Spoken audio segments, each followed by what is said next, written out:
Good morning, everybody. Happy Monday. Happy what is this? Fall. Happy fall. First day of autumn. Welcome to Deconstructing Christianity. I'm your host, Coach Renz. And today, my neighbor's dog wants to start barking as soon as we get started. But welcome to the show where we deconstruct Christianity on a weekly basis, Monday through Friday, from 12 noon Eastern Standard Time until we're done for the day, or depending on what's going on each individual day. So let me tell you how the show works. So today the show works that I'm going to spend about 10-15 minutes explaining the concept here that we have, the question, the statement, whatever the subject matter is, and then we will open the doors of the church for people to be able to comment or debate. Hello, what's up, Martell, Debbie, Teresa? How's everybody doing? Just a reminder, we still got rooms that need to be filled for our meetup here in San Antonio. There is free breakfast and free supper. I know some of our people here. I will tell you something, Debbie. Somebody, ain't gonna say her name, but somebody said she don't know why Debbie ain't signed up yet.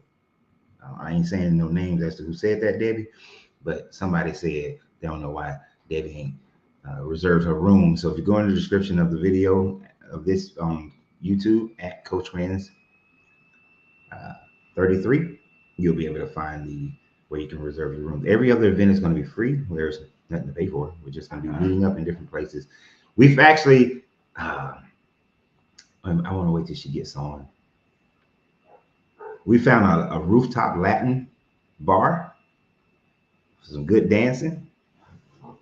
We found a rooftop Latin bar. I meant to shoot some video of it. I'll probably shoot some video of that rooftop Latin bar that we went to. Small little bar, but it was cool as hell. We had a great time.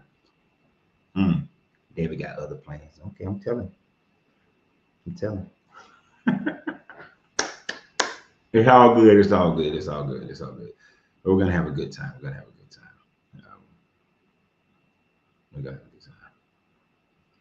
Should I stop paying my bills? Yeah, no, you should send. We're gonna get into that, Ahan. We're gonna get into that. I did a satire video over the weekend about this rapture. Although it was satire. If you want to send me all your funds, I'm not going to be mad at you. If you're a Christian, you want to do the right Christian thing, send all your funds to Coach Renz. I'll make sure that those of us who are left behind have some sustenance to go through this tribulation. So you want to send your funding, we'll gladly take it over here. And the Cash App is $LARENZOREID. That's LARENZOREID.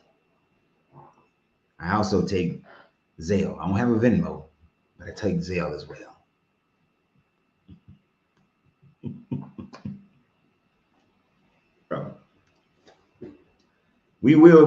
All of us will take all the Christian property. Oh, that's what at some point in this video we got to get into that. The wonderful dream that would be the rapture if it really happened. Maybe that's tomorrow. No, we probably get to it today. So let's get ready. Let's start the show. We got all pressing business. What was her name? We had this little bitty short mother used to read all the announcements at the church.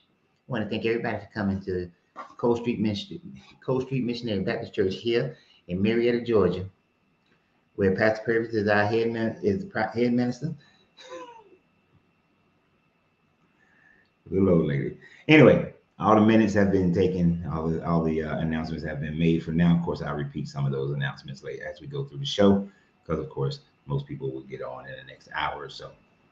Now, what are we talking about here today? As many of you guys know, the September 23rd has been deemed the rapture is going to happen. And there are many Christians who are running around believing that the rapture is going to happen between September 23rd and September 24th. So that means that we are literally hours away from the rapture happening. that from 12 midnight on the other side of the world, because I know Americans are so caught up with Americanisms, it got to happen American time. But we should know that a rapture is happening if it's going to happen on the 23rd. As soon as the international dateline clicks over there in the middle of the Pacific, and it starts to be the 23rd, which hell, it might already be, as far as I know. But sometime between the 23rd and 24th, the rapture is going to happen.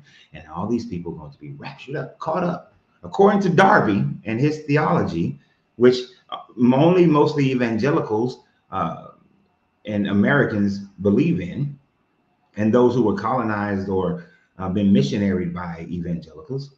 So you'll have some people in South America and Africa who also believe in this rapture idea. That they're going to be caught up into the sky to meet Jesus. And that they're going to avoid the great tribulation. 7 years that follow will be hell on earth. But September 23rd has been pinpointed as a date. And one of the primary reasons, there's two primary reasons why September 23rd is the date. Number one, they've been so waiting for this red heifers and the building of the third temple, that since it is the Feast of Trumpets, and I don't know if any of you guys saw the videos yesterday or the day yesterday, where they showed the Feast of Trumpets. It's like 100 trumpets, 100 shofars were blown at one time. And so this Feast of Trumpets, they have connected this with the idea that in the Bible, it says that the last trumpet will be sounded and Jesus shall return. The end will be near. So since they blew those shofars yesterday, then it is a sign of the rapture happening. Because when you look at how the Christian story has been written, the Christian story has been written so that the Jesus character has major events occur to him during major Jewish holidays. Although some of the Gospels say that he was crucified after Passover, the day of Passover. One of them, I believe Matthew or Mark, says that he was crucified on the day of Passover. If you look at the day of Pentecost happened on a Jewish holiday. I forgot the name of the Jewish holiday because I'm not Jewish, so I'm not going to remember those names correctly. But that 50 days after the resurrection and the day of Pentecost occurred, that was also happening on a Jewish holiday. So we have his death, and when his death on a Jewish holiday, his resurrection is supposed to be on the Jewish holiday of the feast of the firstlings or something like that. So the new harvest. And then of course Pentecost was on another Jewish holiday. And since we're in Rosh Hashanah, I think is the holiday right now for the Jewish people, but they also had the blowing of 100 trumpets. So it's the Feast of Trumpets that's being blown, right? That was blown. And it's supposed to be something that they do all week. So Jesus has always had many of his so-called major things that happen during a Jewish holiday. So because they blew those trumpets, and it's the Feast of Trumpets, they're saying that it's possible that the rapture, but that ain't the big one. That ain't the big one. The big one is actually a repeat of one from September 23rd, 2017. But it's a repeat. You see, back then, there was a planetary alignment with the Virgo, and the sun was like on Virgo's head, shoulder, neck, something like that. Well, the only problem with that one is that in Revelations, where it talks about the woman who will have the sun on her head and the moon at her feet, is that the moon wasn't at her feet in 2017. But this tomorrow, constellation-wise, the sun will be at her head, at Virgo's head, and the moon will be at Virgo's feet. Now, to add more to it, right above will be the constellation of Leo.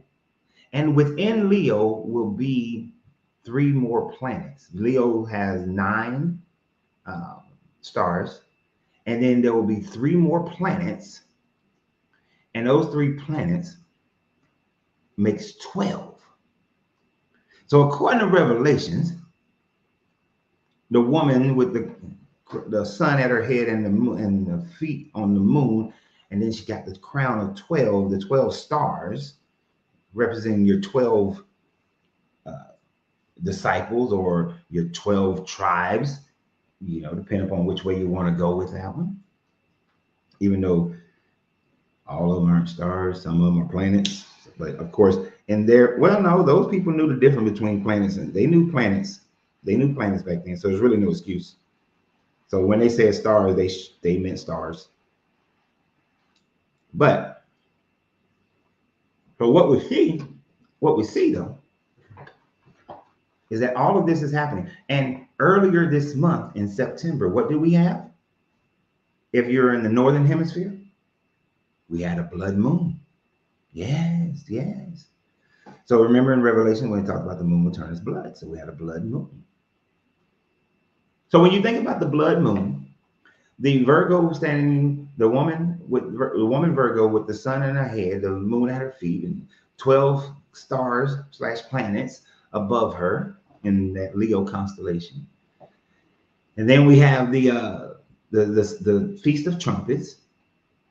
September 23rd through 24th has been a day that these people are running around thinking that the end time is going to come. I mean, look around the world, we see wars and rumors of wars. Natural disasters occurring at all times. Violence is what they would say is at an all-time high. I would beg to differ that there were other times in history, plenty of other times in the last 2,000 years, that violence was at a much higher rate than it is now. And that's a rate per capita. But they will lay claim to all these things to be able to say that, oh, this is the end times and Jesus is imminently to return. But my question, because just as others have failed, just as this one is going to fail, and I am making the prophecy that this one will fail just as much as any other one has failed. So in saying that it will fail, how many others have failed? How many other prophecies throughout time has continued to fail with this with this whole storyline, right? Because they have consistently and continuously failed. No matter how far back we go, we will continuously see failures within this religion, within this rapture speech. Most people don't even realize that the religion like Seventh-day Adventists came out of a failed rapture prophecy, meaning that William Miller, back in the day, he prophesied that the rapture was going to happen, but the rapture never happened. And so since the rapture didn't happen, Seventh-day Adventists came out of that. And of course, Ellen G. White, then within the Seventh-day Adventists, claimed that the rapture was going to happen before she died. And of course, it didn't happen before she died, and they had to do a little switching and flipping on it. So we know that there has been other people who have claimed it. We just talked about in September 17th, 2017, there was supposed to be a rapture. Of course, that one failed. One of the biggest and worst ones was there was a talk show host. I forgot his name, but this talk show host on one of those Christian channels, he was talking about a rapture, that it was going to happen, and all these people spent all their money, bought billboards, was telling everybody that the rapture was going to happen. They gave up their houses, they quit their jobs, and then when it didn't happen, he changed the date to like October. And thank you, Harold Camping. Thank you, Reader Mike. And he changed it to that. And when he changed it to October 21st, because he said, well, a spiritual rapture had happened first on that September date or whatever the previous date was. But then in the October date, he said that the world was going to end. And of course, the world didn't end at all. It didn't come to an end. And actually, Jehovah's Witness is another religion that came out of a failed rapture prediction. So we've seen all these failed rapture predictions. And the saddest part about it is that the rapture is not even in the Bible. It's not even something that, if you really break down and look at the Bible, there is no such thing as a rapture. When First Thessalonians 4 was speaking of meeting Jesus in the sky, it was alluding to how when a leader or an important person comes to your city, you go out and meet that person as they are approaching your city and you escort them back in. So when they talked about meeting Jesus in the sky, there's going to meet this Jesus in the sky. It's just going to be some dignitaries, just a few people. It's not everybody meeting him up in the sky. And they're going to meet him in the sky and they're going to escort Jesus back down to earth. So, to make sure that don't nobody get mad at him and try to essay him like they did in the Lot story or Judges 19 story. We don't want to have none of that. So they're just meeting him in the same way as they used to go meet people outside the city gates who were coming to visit, to make sure that they weren't attacking, but also make sure that people don't attack them. So First Thessalonians 4 is not talking about some type of rapture. If anything, and let me go to it. Because if anything, First Thessalonians 4, which is supposed to be written by Paul, right?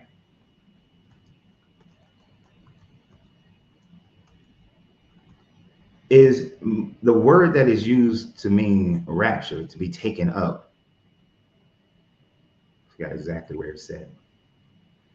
Is more in line with being robbed, being plundered, not so much as being raptured up and caught up with this God. And of course, First Thessalonians is most likely is not even written by the same author who wrote the other letters of Paul. This is one of the ones that's most likely written by somebody who was a follower of Paul and not Paul himself.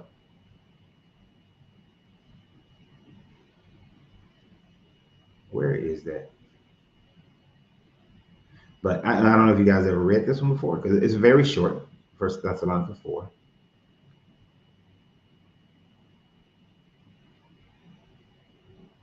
All right, so let's start around 13. This is supposed to be the coming of the Lord, but we do not want you to be uninformed, brothers and sisters, about those who have died, so that you may not grieve as others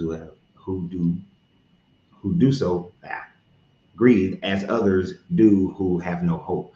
For since we believe in Jesus died and rose again, even so through Jesus, God will bring with him those who have died. For this we declare to you by the word of the Lord, that we are alive and are left until the coming of the Lord will by no means precede those who have died. For the Lord himself will cry a command, and the archangels call, and the sound of God's trumpet. So this is why they're Feast of the Trumpets. They think that's a part of this whole situation. Will descend from heaven, and the dead in Christ will rise first. Then we who are alive and are left will be caught up in the clouds together with them to meet the Lord in the air. So we will be with the Lord forever. Therefore, encourage one another of these words. So this is being written because that's the places of Thessalonica was being, it was being ravaged. It was kind of like it was a hellhole, basically. And so they are trying to reassure these people that they're going to be taken care of, that things are going to be great. And in the same sense as how they go out and meet a new leader or a person in this that's coming, that's how they're going to meet up with this God, and that they're going to be in this sky forever. This is not saying that it's going to happen before tribulation, after tribulation. This is just saying that they believe this dude is going to come back, and all the crying and worrying and suffering that you've been going through, you're going to reap your reward for it once it's happened. All right. So don't worry about it. Stay in the punishment that you have. And I also think that the fact that This is not written by a follower of Paul. This is written by a follower of Paul. And this is totally me, totally me. Uh, but this is written by a follower of Paul, who Paul himself believed that this Jesus would return before he died. Jesus didn't return before he died. So this follower is just reassuring the people that, yeah, I know that some of y'all have died, a lot of believers have died, but hey, and Jesus didn't return before the generation died, but he gonna come back. Don't worry about it. Kind of like this same, and this is that same mentality where the dispensationalism get their ideas that Jesus wasn't talking to the people back then, that he's talking to the people today. Right? Mm-hmm. So reading out loud makes it sound even more ridiculous. Indeed, it does. Indeed. But I wonder, just a quick check. How many Christians, I want to know how many believers I have in here. How many of you, if you believe that the rapture is going to happen, put a 1 in the comments. That is happening September 23rd. Put a 1 in the comments. If you don't think it's going to happen on the 23rd, but you do think a rapture is going to happen, put a 2 in the comments. And if you're like me and the rapture is just a made up bullshit, put a 3 in the comments. Let's give everybody something to do.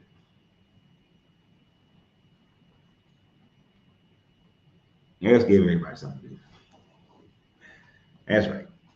Them threes. I see them threes popping up on TikTok. Them threes popping up on TikTok. Mm-hmm.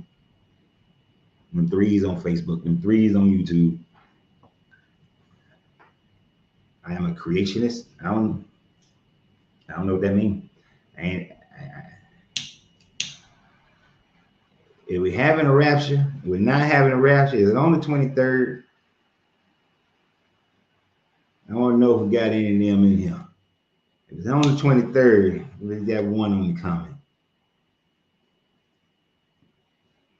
I'm a Christian and a number 3. So you don't believe that a rapture is going to happen at all. Okay. But you Christian. Gotcha. And that's valid. That is a valid point. Because most Christians in the world don't believe in a rapture.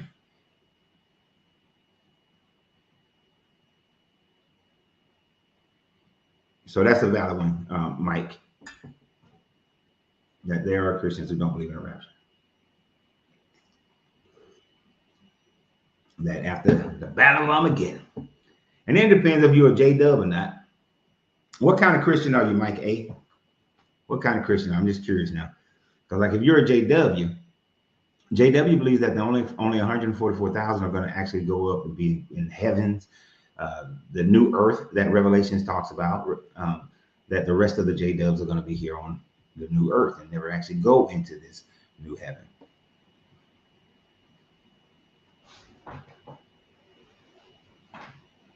Oh, just non-denominational. Gotcha. Victor, I'm gonna have to go against. See that now we got the New Age metaphysical Christians. The rapture is a metaphor for being caught up by the truth. Most are missing it right now as we speak. It is not a metaphor for nothing. The rapture is a made-up convention by Darby in the 1800s. There never has been an idea of a rapture. No early Christian fathers ever thought about a rapture. The closest thing you ever had to a rapture was in Revelations when, well, not in Revelation, in Matthew 24, and they're talking about them coming and taking one person and not taking the other person, but they're talking about the government taking them. There's no metaphoric rapture of being caught up in the truth. The metaphysical Christians, with their ideas of everything is symbolic and have meanings of energy and frequency of Christianity don't know shit about energy and frequency, period. Even though there are some aspects of it that people are able to grab hold to and say, oh, they knew about it. And I used to be one of them. But no, there is not. There you go. You got it. Actually, I need you to come back tomorrow, Victor, because originally my conversation was going to be the 50,000 different denominations, because everybody be making up shit. Everybody come up with a new way to explain it. New denomination. And I love how they do the non-denomination. You're still a denomination. You're just the denomination of non-denomination.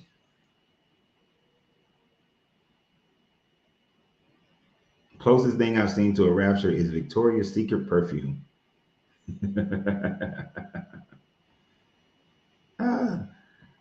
And see, this is some of this metaphysical New Age Christian bullshit as well. Fred Jones, the rapture is when you die. No, that's just like, and I get it. I used to say that because I grew up in a Baptist church. The rapture is when you die. You're gonna see the seven seals, seven bowls, seven trumpets will all happen during your lifetime. So you have your own personal revelation, and so revelation wasn't for everybody happening at one time. You're going to see your own antichrist. You're going to deal with your own two witnesses. You're going to deal with your own wars. You're going to deal with your own version of all those things. So you go through your own personal revelations. I used to believe that. And I used to believe these things, your own personal rapture. Your own personal rapture where you're metaphysically, metaphorically, vibrationally, you're going to meet Jesus in the sky. It's all bullshit. It's all bullshit. It's we making things up in order to make us to fit us, to make it work, in order to keep believing.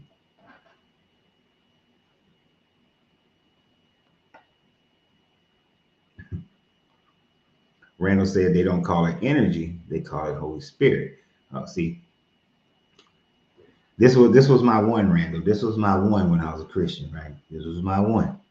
And then even when I was a metaphysical Christian.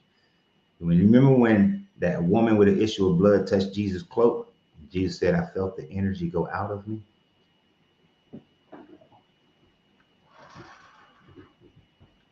I used to use that when talking about Jesus knew about energy and frequency and transmutation. Bible's talking about transmutation of energy.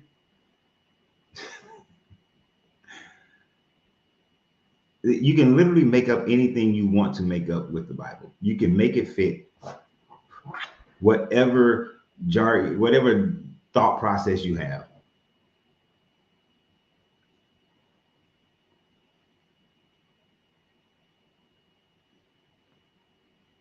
There is very little truth in this book. And the fact that they are believing that there's going to be this, that the sky is going to split. Do you realize that according to their teachings, their belief of this rapture, the sky is going to split, like split. And I guess that's the dome cracking. I guess the dome got to crack for Jesus to get back in. He can't get in through one of the portals, through one of the windows that God opened to allow the rain to come down. He got to crack the dome to get in.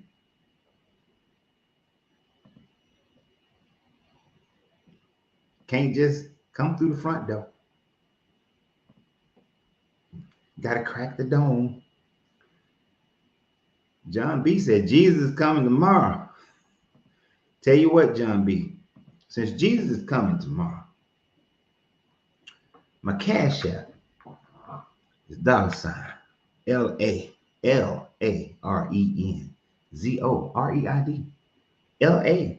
LARENZOREID. John B, you want to send it to me through the Zelle? You know. I gladly take all Rapture donation because, I mean, you can't take it with you. Don, you can't take it with you. You might as well leave it in the hands of a person like myself.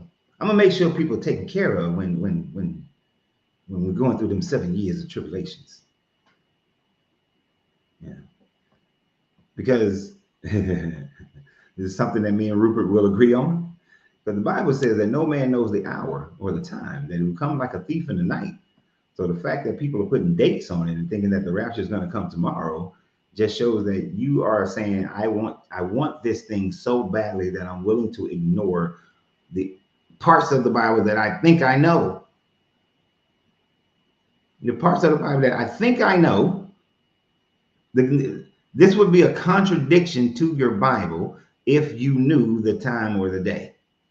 Since your Bible tells you that no man will know the time of the day. And it's quite interesting that in that concept where it says that no man will know the time or the day, that no one knows, that only the Father knows. Jesus was even saying that he don't know. So how is Jesus and God one and the same if Jesus don't know? Because if Jesus is one with God, then Jesus would know too. And don't give me no bullshit where he the Son and there's a separation between the mindset and the knowledge of the Son and the Father. The Father knows everything, but the Son only knows what the Father wants the Son to know. No, they got to know it all. If you want to be one with God, you got to know it all. Let's see, what did Isaac? I know Isaac be posting the big long joints. They also mix in the verses when they talk about the rapture. In Matthew 24, 40 through 41, Jesus says, 2 men will be in the field, one will be taken and the other one left. 2 women will be grinding at the mill, one will be taken and the other one will be left. And that's government persecution is what they're talking about now. In Luke 17, 34 through 35, Jesus also says, I tell you in the night that there will be 2 in one bed. One will be taken and one will be left. There will be 2 young women grinding together. One will be taken and one will be left. Right. And those are the kind of parts that this John Darby was looking at and it's like, ooh, there's a rapture. There is no rapture. But it makes for scary teaching. It makes for some good, scary teaching to keep people hunkered down into this religion. You gonna play a trumpet outside my house for the fun of it? Come on, man. Yeah, I think I can still make a trombone make noise.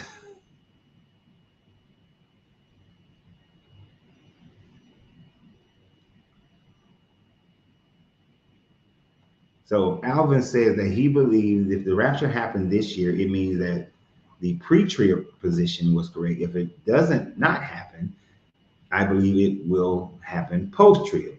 Well, that's a good way of just covering your bases there, sir. Oh, well, if it happens, then it's a pre-tribulation. But then if tribulation happens, then it must be a post-tribulation. You're hedging your bets. There is no rapture. Of course, if I'm gonna walk that path with you for a brief momentary second. If the Bible was true, right? Then of course, if it doesn't have pre-trib, it's going to be post-trib, because post-trib, everybody goes, and the battle of post-tribulation is the battle of Armageddon, and everybody's going to go to heaven, everybody's going to go to hell. So of course, then it's the post-tribulation rapture. You're hedging your bets. Pick a side, Alvin. Pick a side, man. But that's a good hedge, though. I'm gonna give you credit. That's a good hedge. That's a good hedge. But you did say for this year, you did kind of put it for a little time limit on it. It has to happen this year, and you're running out of time for this year.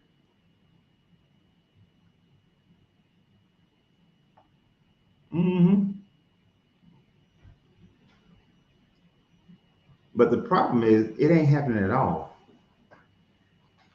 You know how many signs have to happen before your so-called Jesus comes, right? I mean, when is all the waters on the planet turning into blood? When is 2/3 of the population going to die because the angels at the side of the Euphrates River has been let loose to kill 2/3 of the population? We got a lot of shit need to happen beforehand, for this end time stuff to happen.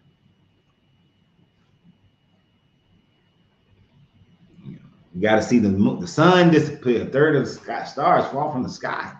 You got a lot of shit to go on.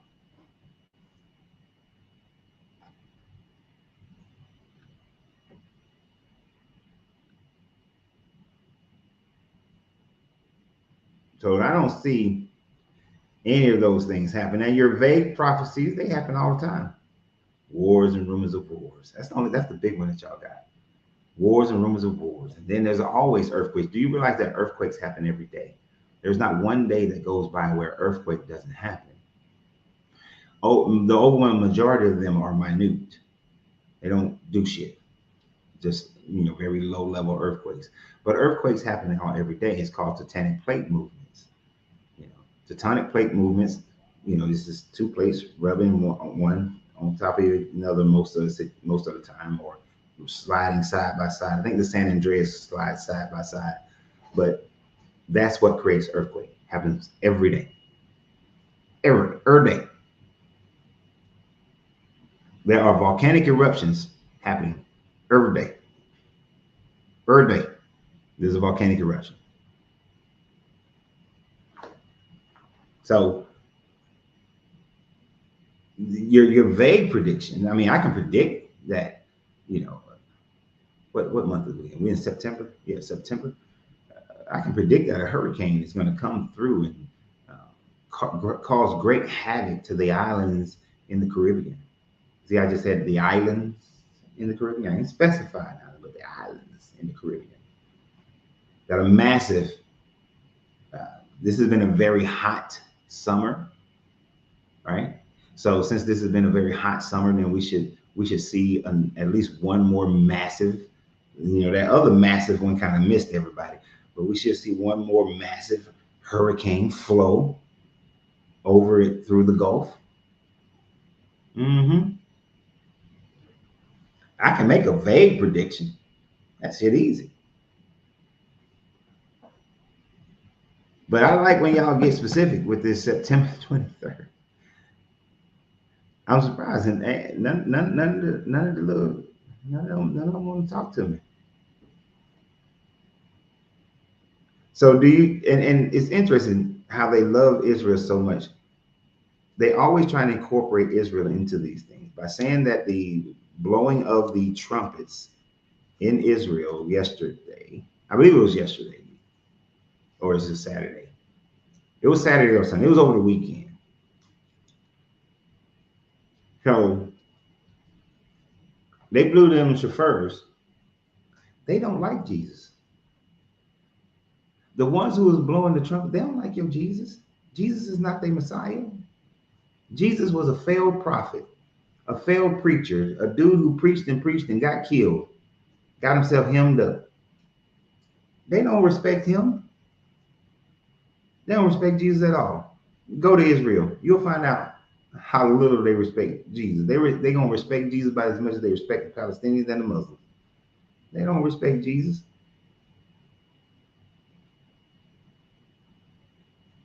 And them Hebrew Israelites, them purple Power Rangers, they ain't over there claiming their land. So until they go and claim their land, they need to shut all the hells up.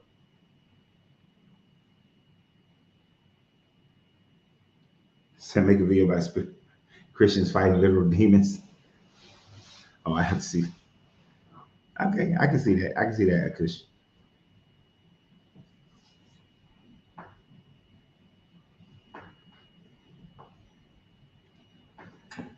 Oh Lord, Fred, even if I told you what you should be following or what you should think about, you wouldn't even do it because I've told you 50 times of what it is, and you still asking me the same dumbass questions.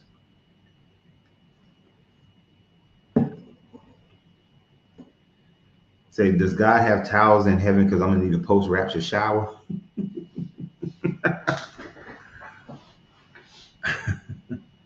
All right, they was about to revolt at the time, but he was talking about turning the other cheek. Yeah, they didn't want no Jesus. They were looking for somebody who was going to be a king, sit on the throne of David, which Jesus could not sit on the throne of David anyway, because he wasn't from the right line of David. So he wouldn't have been looked upon as a Messiah for the Israelite people, the Israelite people of that day. The Judeans wouldn't have looked at him like that. They would have been like, nah, dog. You ain't got the family lineage. I'm convinced that the Jesus of the Bible, not only a legendized character, but was a scam artist. I don't feel like doing. Look, my grandfather, for when I was young, he owned a construction company. If he hadn't died, I know he would have tried to push me into that company.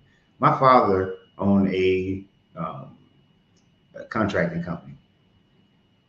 The only reason it didn't work out because I wasn't doing no physical labor like that. I think Jesus was like, look, Daddy Joseph, you a carpenter. I don't feel like doing no physical labor. Old John over there, his daddy, my cousin John, his daddy was a priest. He get paid priest just for talking. I need to get in with what on the John scam. And John was like, I don't want to do the shit restricted like y'all, so I'm gonna have my own preaching scam. And so him and Jesus got together and created a preaching scam. That whole him coming in, that was a setup. Oh, and there'll be another one coming. And there he is. And it just happened to be my cousin. That shit was a scam. Just as much as you see, I know a dude. I grew up, well, he graduated like a year after me. He went to prison, got out of prison, started preaching. He built up a following based on the people who we grew up with because they saw a change in him. So Jesus must be on him. As soon as he started making it big, started using that to open up, buy businesses and open up companies, started using the church to do that. Now, next thing you know, one of his boys that he grew up with got out of the prison. He brought him in, taught him the whole thing. Now they both running that game. They both running that game. Jesus and John, two cousins, they was running that game. If you didn't know Jesus and John were cousins, yeah, they cousins. Remember Mary and Elizabeth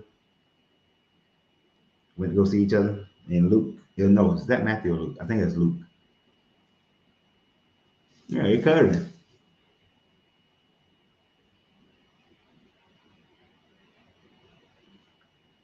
Oh, so Victor, and I was saying the name wrong a couple of weeks ago,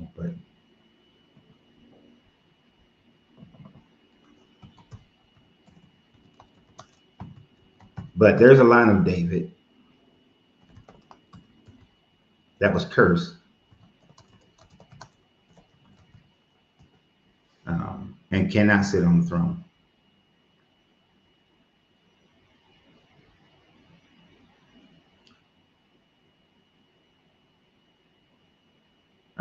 So the Jeremiah had declared that none of the descendants of the king Jehoshaphat, I know I'm saying that name wrong, Jeconiah, could never sit on the throne of David. And it is through that line, Joseph comes through that line.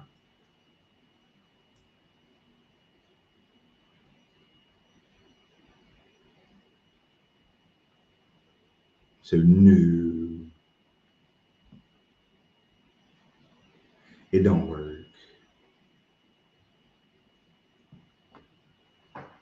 So I kept saying Nathan.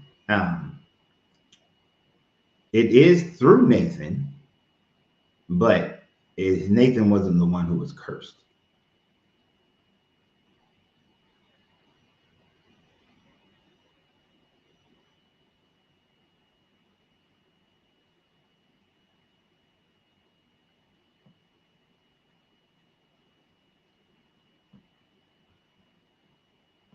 So no. Now Matthew tried to put a little swerve in it and add some, have a little difference so that he comes through both lines of Solomon and the name that I can't pronounce.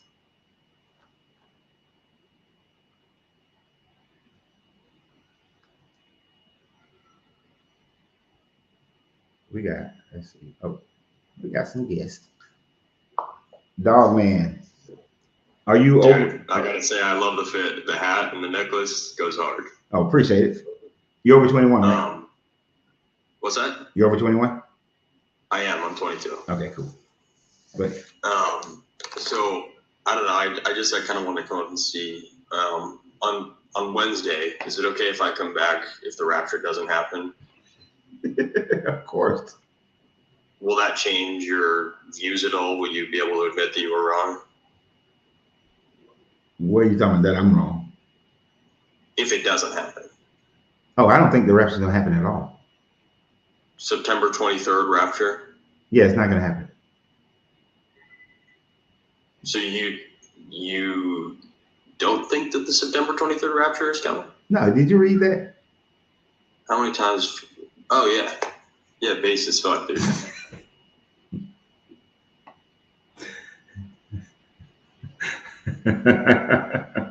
It's all right. It's all right. It's all right. It's cool.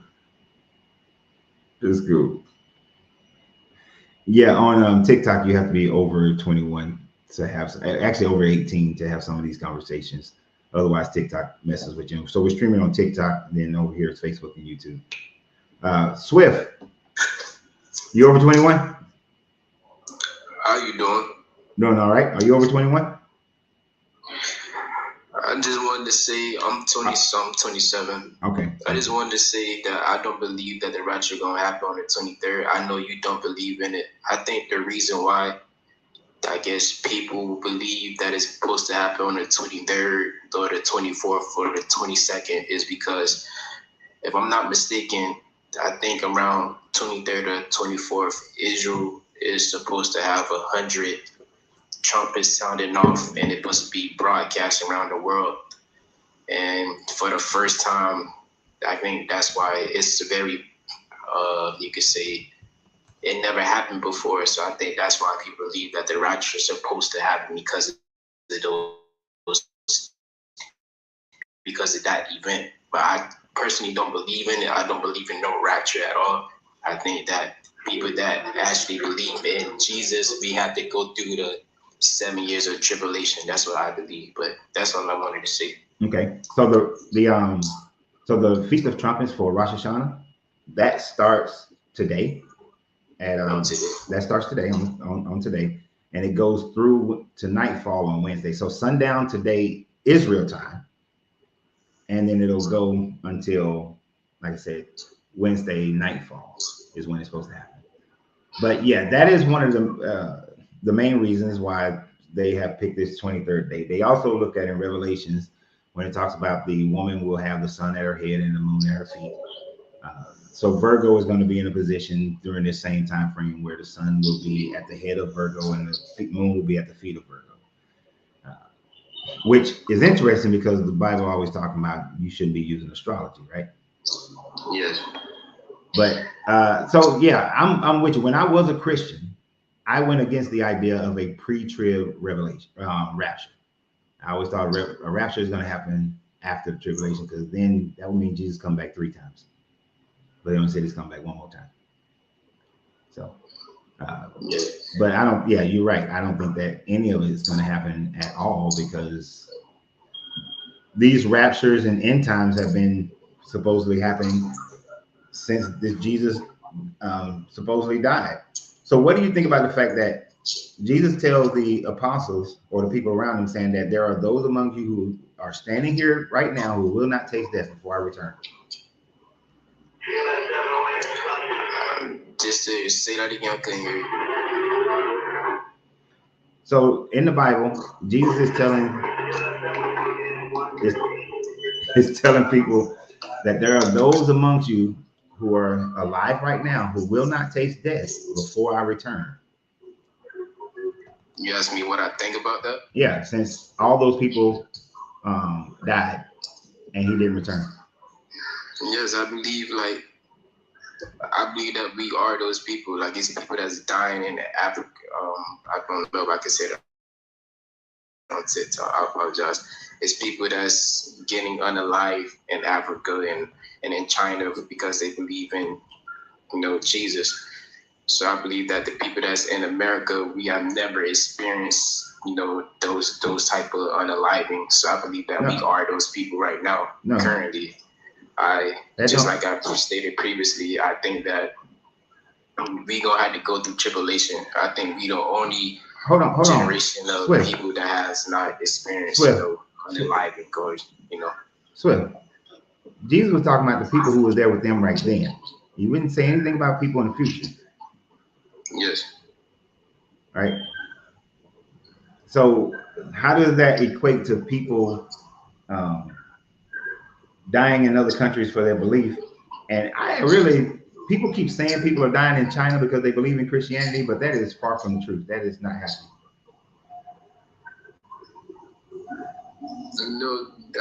You know that is happening currently right now, right? No, it's not. No. I had somebody on the show make that statement before, and we went and looked it up, and we could not find people dying because of their faith in Christianity in China. This is just something that is being said over and over again by believers, and there's no truth to it. Okay. I would love to debate you on that, but I don't want to really waste your time.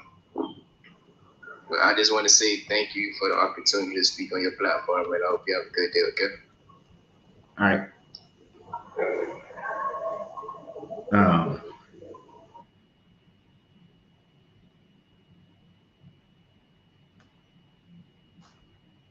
I don't know. People have these beliefs, these stories that they're telling, right? But when you go and you look it up and you do the research on it, you don't find it. You don't find it where it's happening in the way that they are trying to portray it. And actually, I'm looking it up again just to make sure. All right. So, and this is very interesting. The most prominent cases, okay, so in China, people are dying due to severe persecution for their religious beliefs. Okay, so I could be wrong, but let's look at it a little more deeply. Although death is not the most common outcome, death often results from torture and abuse suffered during imprisonment rather than from direct execution of their faith. The Chinese Communist Party maintains tight control over religious practices and cracks down harshly on unregistered and banned groups, leading to violence, arbitrary definition of labor and force. The most prominent cases involve a word that I cannot say,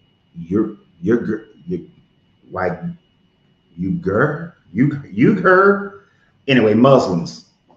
Hundreds of thousands of these types of Muslims and other religious minorities in Xinjiang, it's funny I can't pronounce that other word, but I can pronounce Xinjiang, have been subject to mass internment, torture, and forced labor in what the Chinese government calls vocational training centers. So Muslims, Falun Gong practitioners. Since the CCP banned the spiritual movement in 1999, practitioners have been targeted for arrest, harassment, torture, and imprisonment. All right. So we got two other groups. Church of the Almighty God. The religious group has reported thousands of arrests and more subject to torture and forced indoctrinations. So Church of the Almighty God, that might be Christian. Tibetan Buddhists, well, I know Tibetan Buddhism is outlawed in China, and they round their asses up because China wants to have the new Dalai Lama. And so Tibetan Buddhist is outlawed in China. And it's mainly about control of who got the Dalai Lama. Christians, both underground Catholics, have been loyal to the Vatican and Protestant churches. Members who refuse to join state-sanctioned churches faces harassment, detention, and imprisonment. Church leaders are frequently targeted for some reporting. So basically, the Christians who are being persecuted in China are the ones who refuse to join the state-sanctioned version of the state-sanctioned Christian churches, the ones who want to have the illegal Christian churches.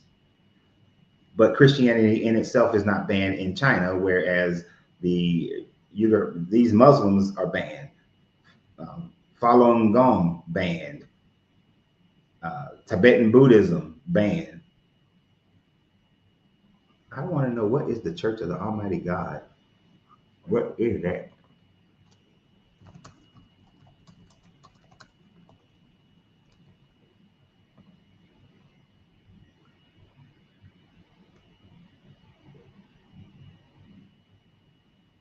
Okay, it's a version of Christianity. So here's what's funny to me. This is what's funny to me. Christians want to just make this claim that, oh, Christians are being persecuted in China. Evidently, you can be a Christian in China as long as you are a part of you got a license, basically. Your organization has been licensed. You see, the thing about people in America, especially, we expect everybody else to do things like they do it in America. America, you don't have to have a license to have a church, to have a recognized religion. In China, you got to get a license to have a recognized religion. One of the main aspects of that religion is that you cannot talk bad about the Chinese government,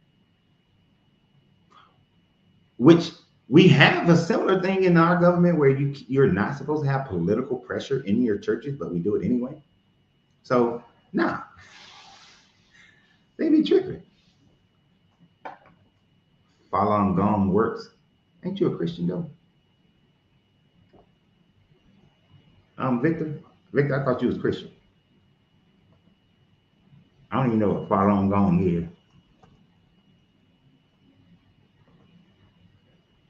It sounds like it might be good. Just got a good name. Falun Gong.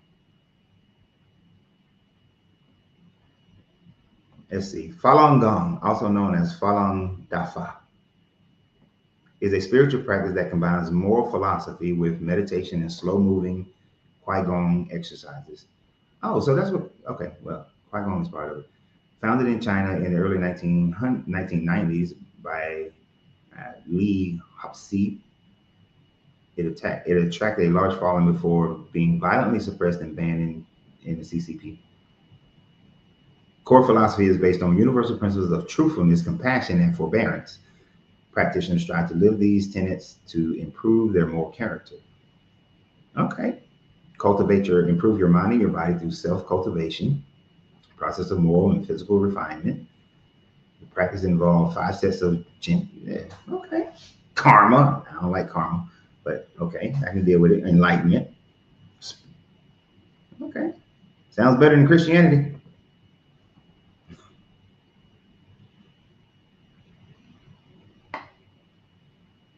Sounds better than Christian. Stop following and not living other religions. Find out the truth.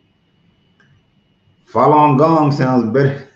Fred, that's where you need to go, Fred. Fred, you need to follow Falun Gong. Turn away from Christianity, Fred Adams. Let me be specific because I don't want Fred Jones thinking I'm talking to him. Fred Adams, and start following Falun Gong and get your mind right.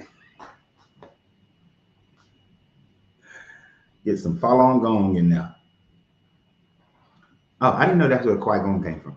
That they practice Qui-Gon. I've known of Qui-Gon, but I didn't know that they were the ones who practiced that.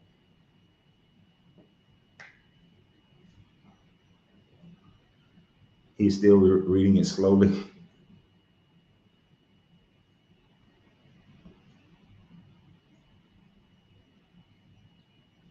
What are y'all talking about over here?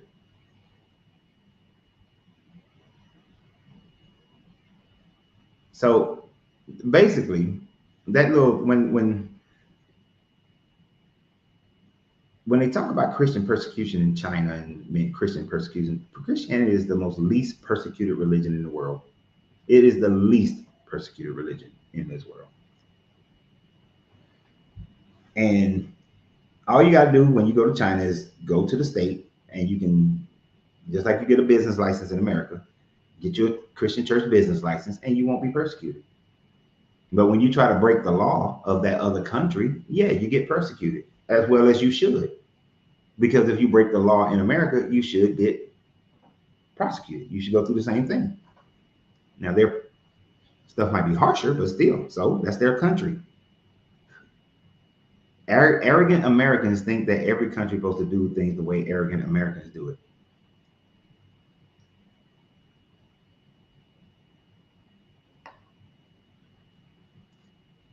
So what book can I read? Can you read? So the spiritual text for Falun Gong is Falun Gong and the Zahan Falun. So Fred, go read the Falun Gong. Go read the Falun Gong.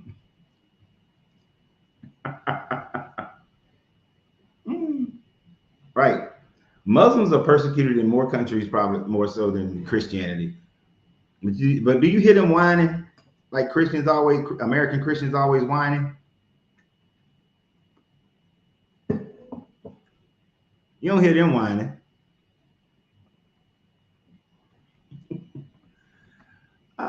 And then they always want to, oh, well, let's go to another country.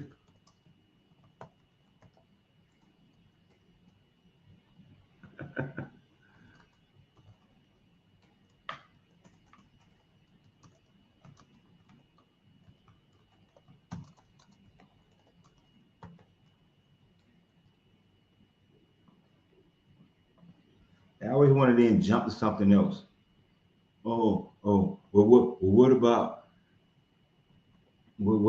about them?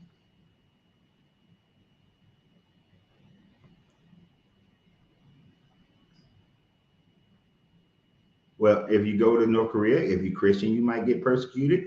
If you practice shamanism, you'll get persecuted. If you practice Buddhism, you'll get persecuted. If you practice Shintoism, you'll get persecuted. So shut all the hells up when people try to make it seem like people are specifically attacking Christians. Oh, they just want to attack Christians. No, these countries that persecute religions, they persecute religions, not just your little Christianity.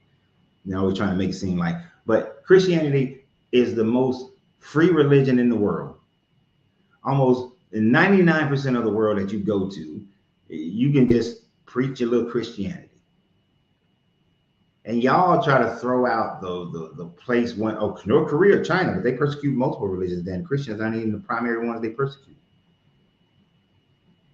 But y'all whining about it. And you can't blame the Arab countries. They are theocratic countries. They are a theocracy. So yeah, they ain't letting nobody else in, except they do let you in, but you got rules to follow. Like you can't stand on a street corner in Dubai or in Saudi Arabia and preach the gospels like they do here in America. That's illegal. You can be Christian in Dubai. You just can't try to proselytize the people. You can build a church. You just can't put crosses and other church symbols, Christian symbols on the building. So no, you got rules. But arrogant ass Westerners want everybody to do things the same way arrogant ass Westerners do it.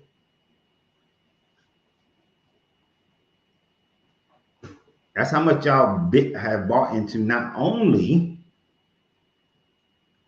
this religion that's full of bullshit, but you also bought into the Western colonized mindset, the nationalism that you think that you don't have, but you do.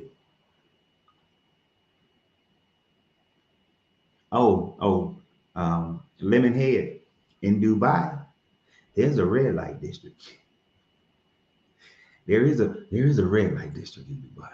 You got to know where to find it though. It's near.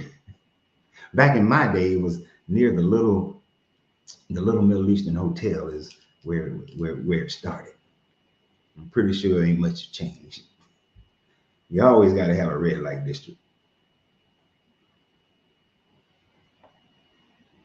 Christianity, see, there we go with Victor. Christianity is the most persecuted by other creeds of religion.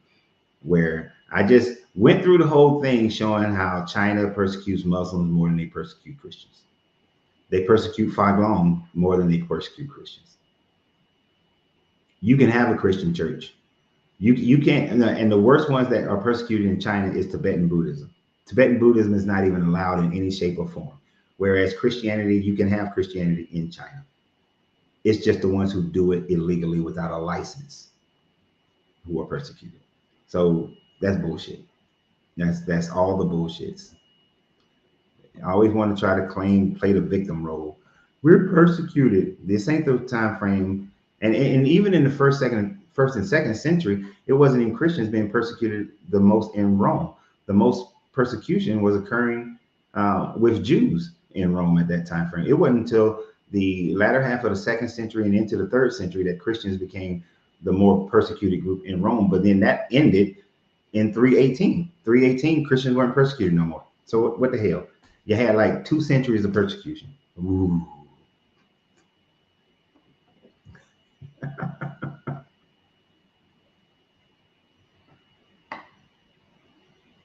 And in North Korea, shamanism is at the top with your Christianity.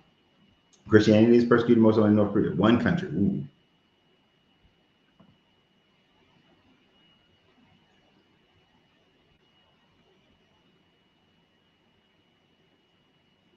No, see, understand what I'm saying. Falun, if you have a state-sanctioned one, you can practice it. Islam, if you have a state-sanctioned one, you can practice. Christianity, if you have a state-sanctioned, you can practice. Tibetan Buddhism, not period. No, none of that. So understand what I'm saying and change up what I'm saying. You can have a state sanctioned Christianity, you are fine. They will not persecute you. You know, but they want to be the victim. They want to be the victim. Black Al. Hey coach, I'm on TikTok. I just reached out to you. Where? I didn't see you.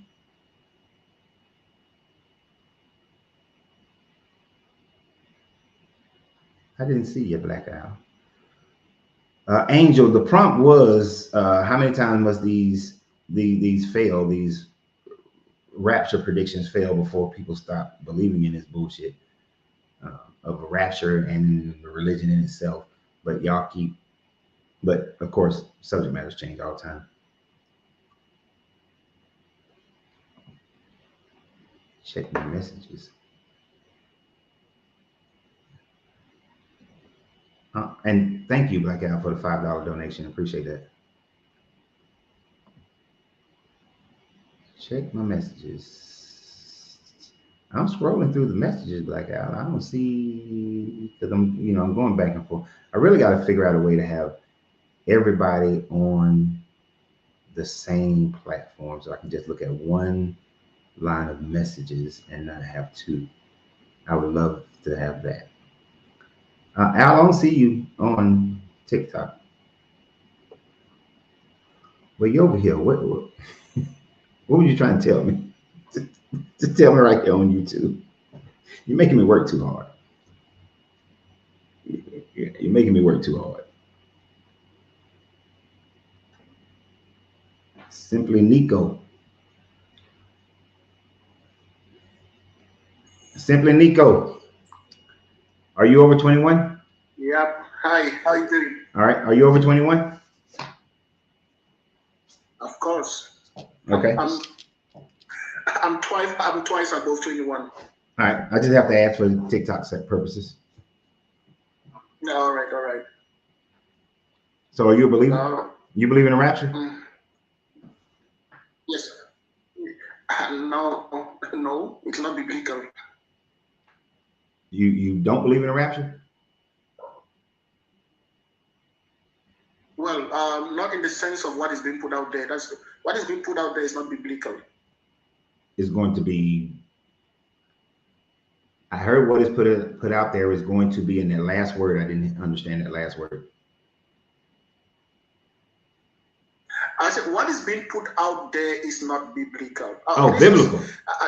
Why I came up, I read the prompt. It said September 23rd, Rapture. How many times must this fail before Christians stop believing?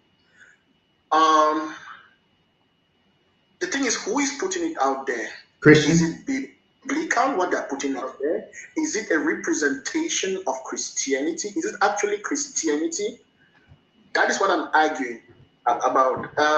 Well, the people who are putting out makes it clear. Let me answer. Let me answer the question so that it's actually a conversation and not just But the people who are actually putting all these rapture forecasts out, prophecies out, are diehard Christians. These are not being put out by people who don't believe and don't think that they are right in their understanding of the Bible. Now, for me to stand up and say I'm a Christian doesn't necessarily make me a Christian. The fact that I'm able to quote some scriptures in the Bible and talk about certain things from the Bible doesn't make me a Christian. Christianity comes from the followers of Christ and following what Christ said. And that if you are putting out things there that are contrary to the Bible, can you call yourself a Christian? No matter how much you may stand on a pulpit or not even those guys don't stand on the pulpit. They're standing on entertainment stages and making all this ridiculous stuffs. No, it has nothing to do with Christianity. No, William Miller stood in a pulpit. The person who came up with the rapture, Darby, he stood in a pulpit. These were people who were pastors in churches, and Darby was the one who initially started the idea and the concept of a rapture. and he was a minister. And William Miller was a minister, and from William Miller, the Seventh-day Adventists started. But these people, they believed that they were interpreting the Bible in such a way that they were following the Bible. They utilized scripture in order to say what they were saying. So, and the only reason I'm saying this is because this is why you got all these different denominations of Christianity, and y'all can't agree on nothing. Because the moment something is not what you believe, you then claim that those people aren't real Christians. But those people would then call you and say that you're not a real Christian. Wait, I'm not going to argue on what they say or what I claim. I'm going to, you listen to what I said. Christianity is based on the Bible. Mm-hmm. And that's the standard where we judge everything. Even Christ himself, this question has been answered by Christ. Anybody making any other revelation has nothing to do with Christianity. Christ answered it was answered. This question was specifically asked to Christ. When is that day? And Christ said, if I can paraphrase, no man knows when it's going to happen. No man, it is not revealed to any man. That is biblical, which means that anybody who comes and stands on what stage, calling himself whatever, tries to claim that you know that date and call yourself a Christian, when Christianity is about the teachings of Christ, who had already given an answer to that question, and you claim to know more than Christ, how can you say you are a Christian? How can you say you are a follower of someone that you are now claiming you know more than that person? Christ answered that question. That is the foundation of what I'm saying. Anybody who comes and tells you the date of this and this and this, that person is not a follower of Christ, because that person is trying to claim that they know more than Christ. Christ answered the question. So this is where I'm coming from. Not everybody who stands on whatever structure they have been on. Simply, Nico, you're repeating yourself. All right, we got your point, and I understand your point. And the Jesus character does say that no man will know the time.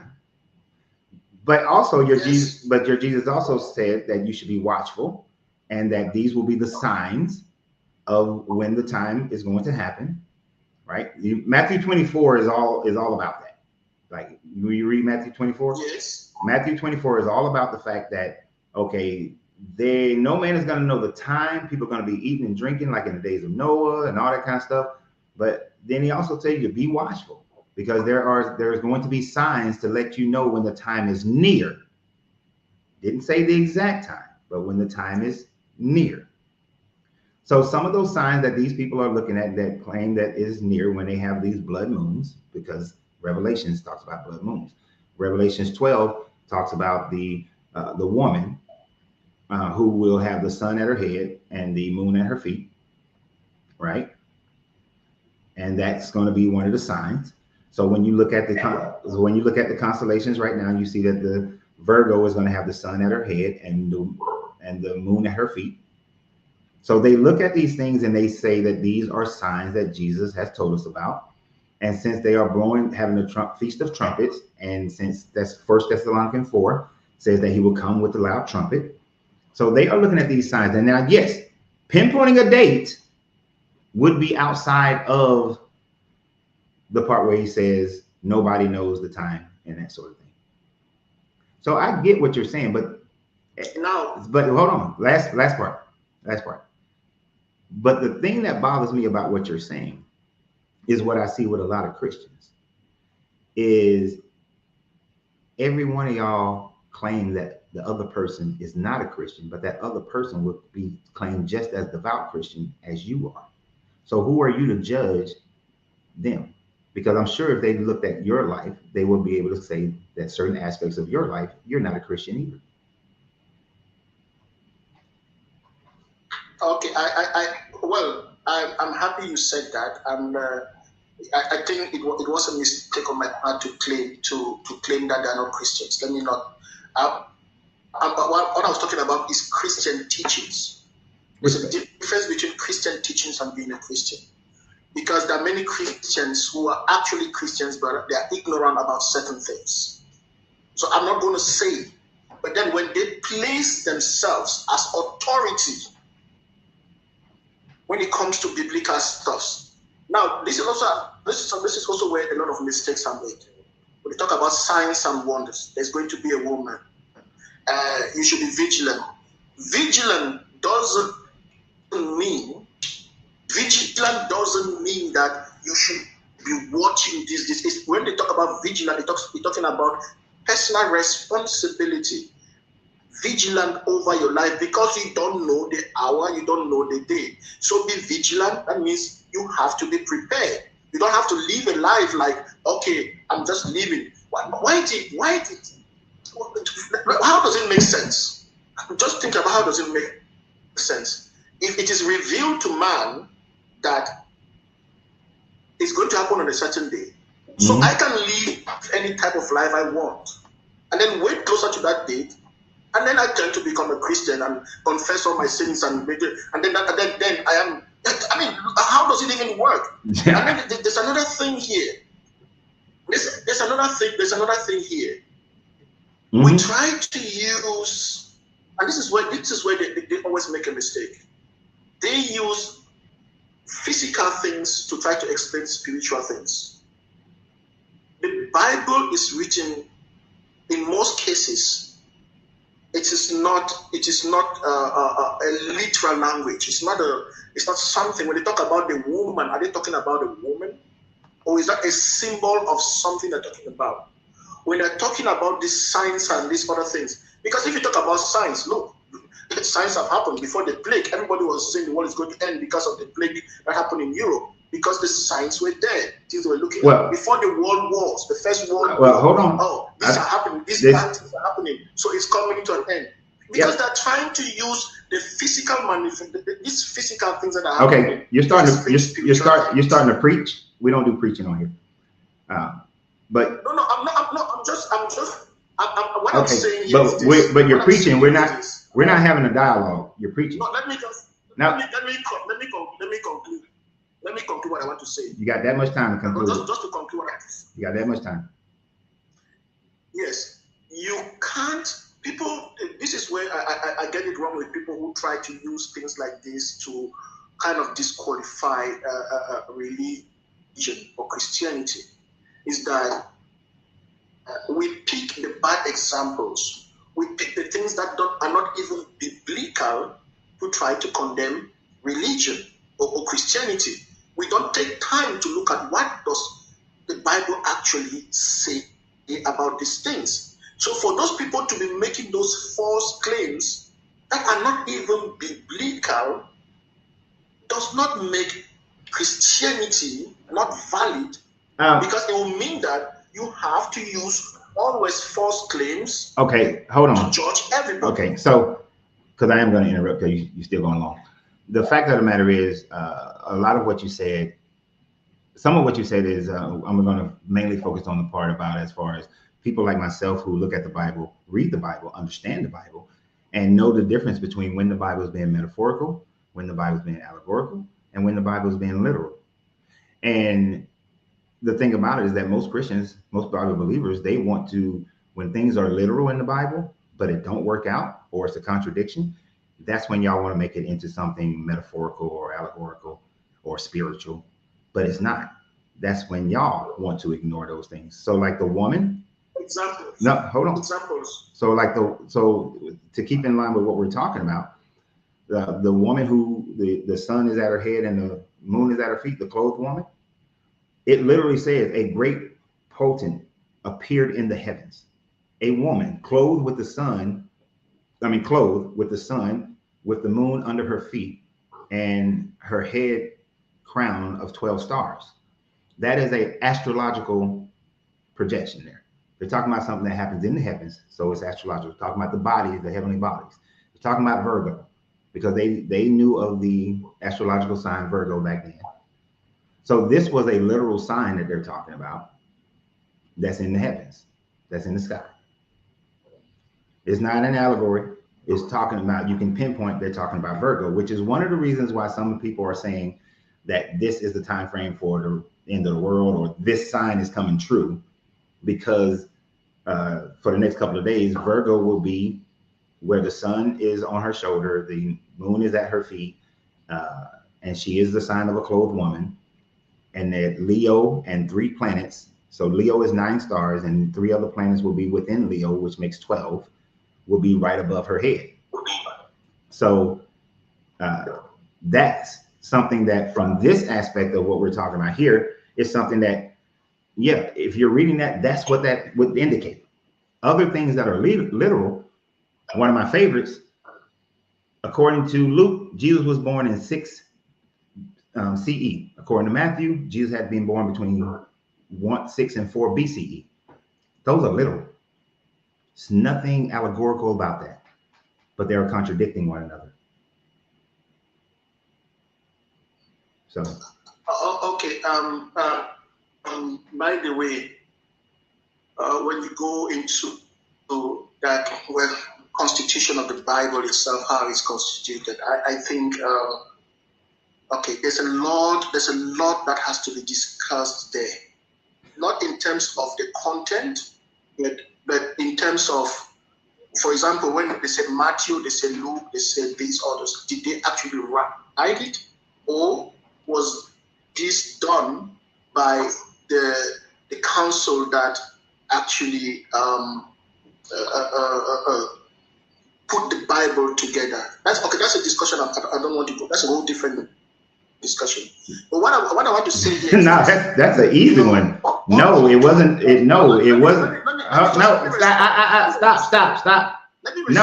No. I'm gonna go ahead and answer that one, and it only takes like 2 seconds.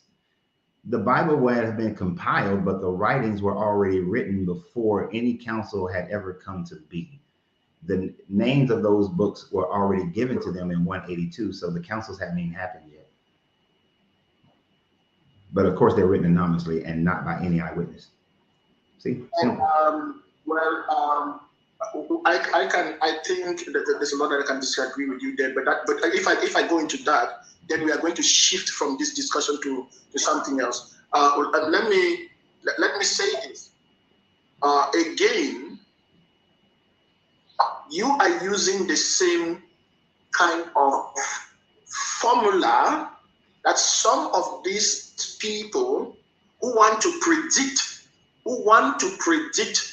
things that cannot be predicted are trying to use, because I can hear you talking about the constellations and all those things, and because if you look out throughout history, let me finish. Because you are doing the same thing. People like, no, I'm not. Great philosophers like most of them. But let me finish. Dude, when you were talking, I was listening. Yes, I wasn't saying anything, and you kept saying, "Let me finish," and I wasn't even saying nothing. Let me finish. Hey, hold on. Simply, Nico. Simply, Nico. I'm going to say this. I wasn't saying a damn thing, and you kept saying, "Let me finish," and I didn't say a word. So don't put it that I was interrupting you, and you just started saying, "Let me finish." I just smiled at you. No, you were talking. And dude. Okay. Now, let me go back to what I was saying. If you give me the time to speak. Okay. What I'm saying is this. You are trying to use the same formula or principles or what kind of observations that throughout history people have tried to use in able to beat that, that part of the Bible which they don't understand, which is when is the last day coming. And they have tried to use the constellations, they have used events, they have used everything like what you were just explaining there. Remember, Even in the old days, you had people like Nostradamus, you had people like other philosophers, people, others less known people who had actually tried to look at the stars, that looked at events, that looked at everything, and they tried to match it with what they read from Revelation, and they tried to like use it now to predict a date, which has always failed. Because the same thing you're talking about now, talking about that, oh yeah, because now the stars are doing this and that, and all those things which all of that have been done several times over and over and over and over again, and it has failed. It is not new. So if you want to use that, then you are just now buying into the same flawed principle that has been used several times, which has failed. And when it fails, what do? They blame Christianity rather than blaming the people who are trying to hack into something that is not you're not able to hack into because it is not there. The Bible is clear about this. You don't know and you will never know. It will come like as the Bible puts it lightly, it will come like a thief in the night. You will never know what time it is. Whatever prediction that you try to do, use the stars, use everything, it will not work. And the part of revelation that the people always try to use, we try to take a very literal meaning out of it, rather than looking at the book more as, if you look at it very well, it is when they say revelation, which is, I understand that title sometimes is misleading because people think it reveals. Revelation doesn't reveal. Revelation actually is a book that cautions us on how to live life while waiting for that day. And everything that you read in Revelation, they are more symbolic. And these are the two books. These are the first. These are one of the two magical books in the Bible, which starts the Bible and ends the Bible. Genesis and Revelation.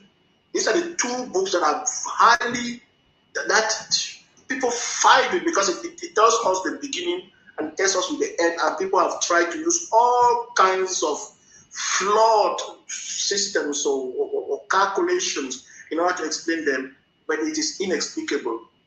All it tells us is live a good life as a person. It doesn't mean that you should become a Christian. It just tells you, watch yourself as who you are. Live life as if it is your last day. And if it is your last day, and if you were going to stand and judge yourself on the last day, how will you see you? How will you rate yourself? How will you yourself? Will you think you've lived a life worth living for yourself and for others? That is what these books talk about. All the rest. Okay, man. Okay. You repeating yourself 50-11 times, and you now went into circles of contradicting yourself and not even demonstrating that you actually understand your Bible yourself. What's the conviction I make? Don't just throw in the assertions. Let me finish. So I was talking. I wasn't finished talking, but you started talking. Okay. So let's have some of that. So one, you claim that the book of Revelations is not a book of, it's supposed to be a book that teach you how you're supposed to live and so on and so forth. And that people don't understand the name of the book. The literal definition of the word of revelation means to make something known that was previously secret or unknown. That in itself, it is a disclosure of information and a way of enlightening you of things that you should know. It is nothing to do with, it is not how you should live your life in preparation for and that sort of thing. That's not what the word revelation means. So dead ass wrong when you said that's what revelation is.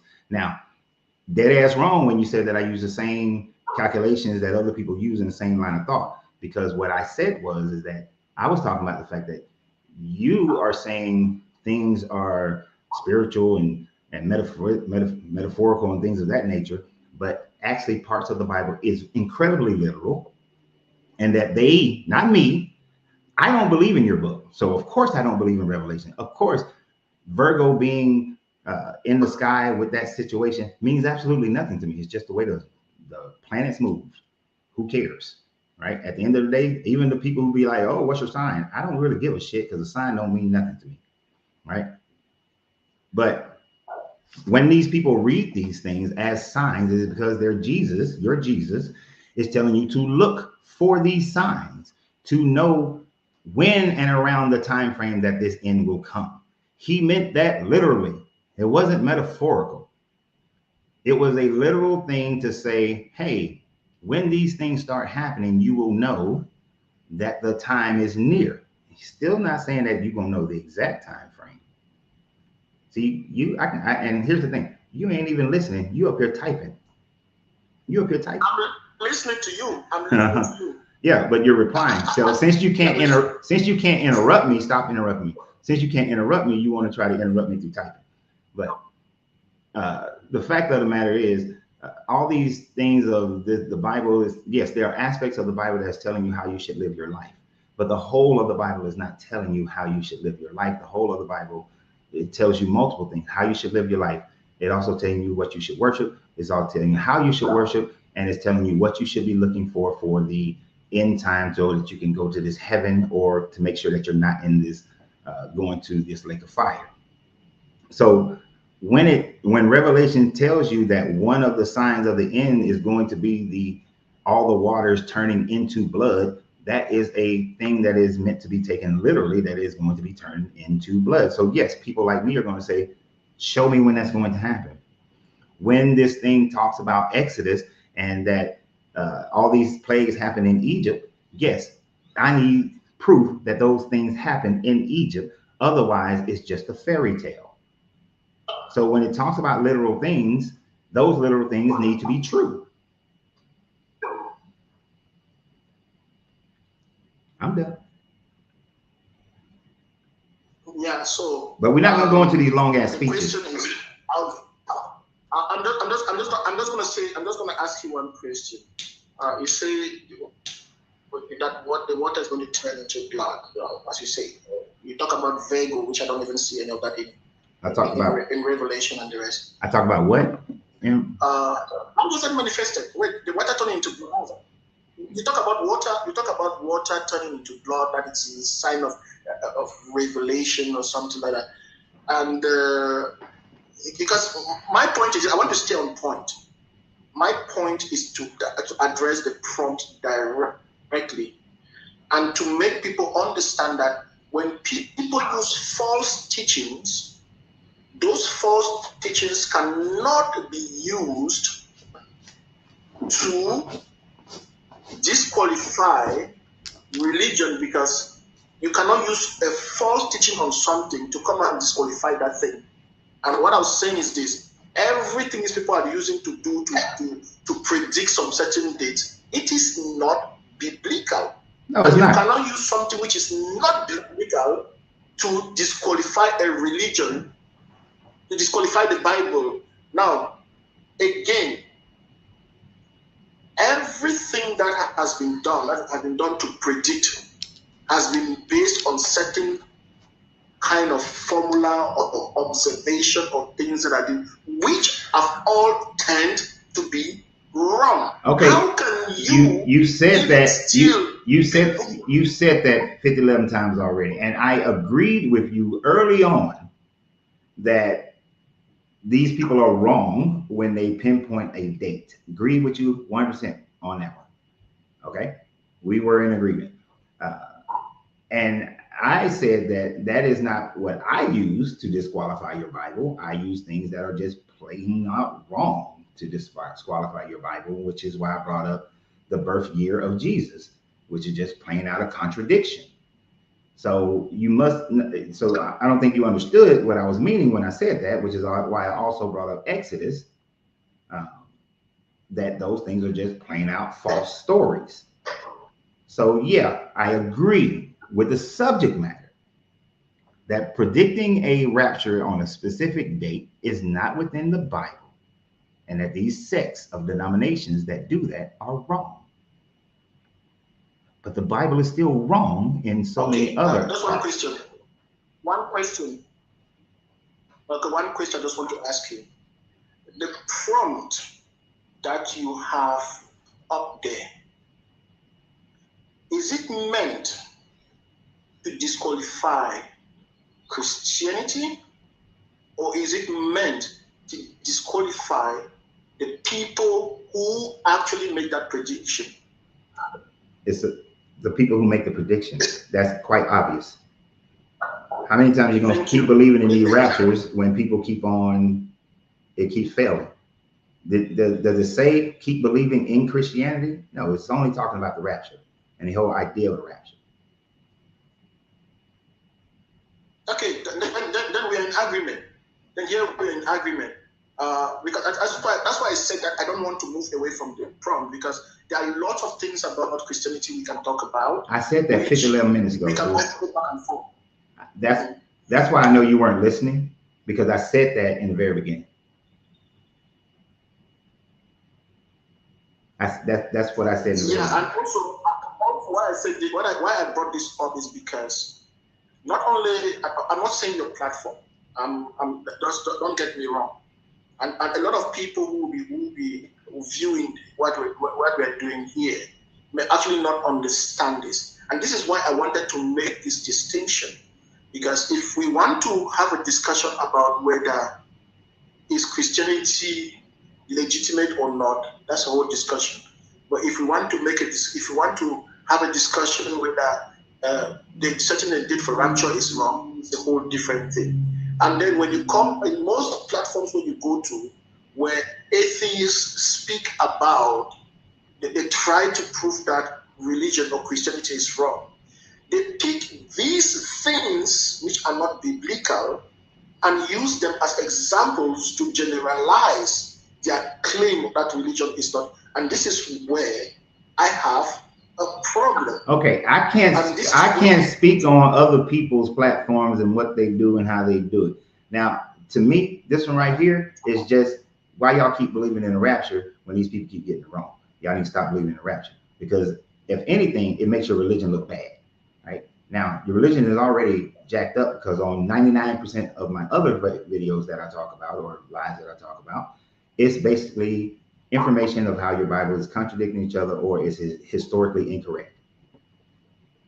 And most of the people whose platform I do go to, 99% of the time they're talking about how it's either historically incorrect, it contradicts itself, or it's philosophically incorrect. Now, you see, because the issue, I cannot debate something I don't know about. I cannot debate something that a topic that I have not read it, or I know nothing about, so I cannot talk about the different posts. But what I'm trying to make people understand here is this. Yes, doesn't mean that the US is a failed state because it has some politicians who are doing the wrong thing. I cannot use some of the so much wrong things that are happening in the US to be able to judge the whole country. That will not be, and that's why I say this. When you have a lot of people who, first of all, try to exploit religion for their own personal gains, and they are falsely representing what is in the Bible, and then they claim to be Christians, and people use those ones to disqualify the Christianity. When you have some people who are ignorant of what they are saying, they don't understand, and then okay, sometimes you can't. You're saying the same thing, just in a different way. Let me just finish one. I'm not. You're saying the same thing, just a different way. Okay, we already came to agreement that this ain't got nothing to do with disqualifying the whole Christianity thing. This is about disqualifying people who keep on making these damn predictions. Okay, stop. You repeating. One thing about me, I can't stand when people just constantly repeat themselves. I don't even like to constantly repeat myself. That's one thing I hate about these platforms, because some people come in like an hour into the show, 3 hours into the show, and it's like, damn, I got to repeat myself again. So, dude, that horse is dead. I forgot the whole name of my guy who just came up. It's Christ the something. Yeah, Christ the answer. Good afternoon. Yeah, are you over 21? Yeah, sure, yeah. Sure. Okay, gotta check for TikTok purposes. Yeah, no problem. That's fine, brother. Okay, so thank you very much for bringing me up. I saw this, and really, it's quite heartbreaking how people come up with such fallacious statements, especially when they claim that they get it from the Bible, or it's really wrong to say it's a particular date, okay, and it's wrong to assume or to assert that there's a particular day or a particular time when the rapture is going to happen. I think I commented earlier on your life. The rapture is not even like an English word. It's not a Bible word. Sorry. The rapture was never used all through the Bible. Yeah, it wasn't used. Yeah, so it was more like a verbiage by theologians, to more like talk about the second coming of Christ. So I don't know why people keep bringing it up. Yeah, but I'm coming. Yeah, but I agree with you. I listened to your conversation with the last guy. The last guy that just left. Okay, he was going over and over the same thing, and but I understand. But I came up for something quite different. You talked about the Bible, and of course we do know that the Bible has a lot of debatable topics. Many people come up with the Bible have a lot of what? I'm sorry. I said we know that the Bible, right, it has like lots of debatable, what people talk like debatable topics, in the Bible. Oh, biblical people, topics. Have different opinions and all of that, yeah? Yeah. So I think to make it easy for anybody who is like a skeptic, I believe you should look at the Bible as one message talking about one person, okay, and that person is Christ. So how can you do that? That makes it. The Bible Bible doesn't speak with one voice throughout the entire Bible. So yeah, that's right. How do you see it that way then? Yeah, okay. So how I arrived at this conclusion is because if you look very well at the Old Testament, and coming down to the New, you would see that their testimony, it was one promise. Their testimony was the same, even though it was expressed in different ways. They were all speaking about Christ. Even Christ himself, when you look at the account of Matthew, he talked about the same thing. Even the account of Luke, okay, he talked about the same thing, that the scripture is a testimony of him, So although there are historical events and lots of stuff in the Bible, but it was just I disagree 100% about that, because First John is the only one who tries to link Jesus as far as being in the beginning with God, and put Jesus throughout the whole thing. Other times, no, like for instance, Isaiah 47, I think it is. That's not talking about Jesus at all. Jesus is not in Isaiah. He's not in Daniel. He's not in any of the old books. Okay, so first of all, there's what we call progressive revelation when it comes to scriptures. The prophets of old didn't really understand some of the promptings they received from angels and the rest. Well, you said Luke gave a description of that. If you read carefully, Luke 24, okay, Luke 24, verse 27, okay, even verse 44 of the same chapter, you could check that out.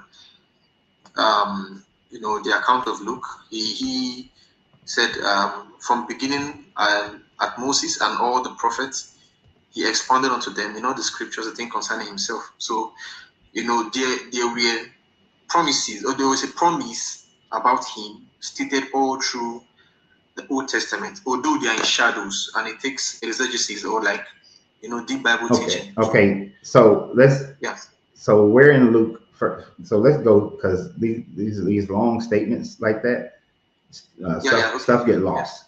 So where in Luke does it say this? Luke 24. Verse what? Yeah, so you from verse 25, okay, from 27, that's where you pinpoint.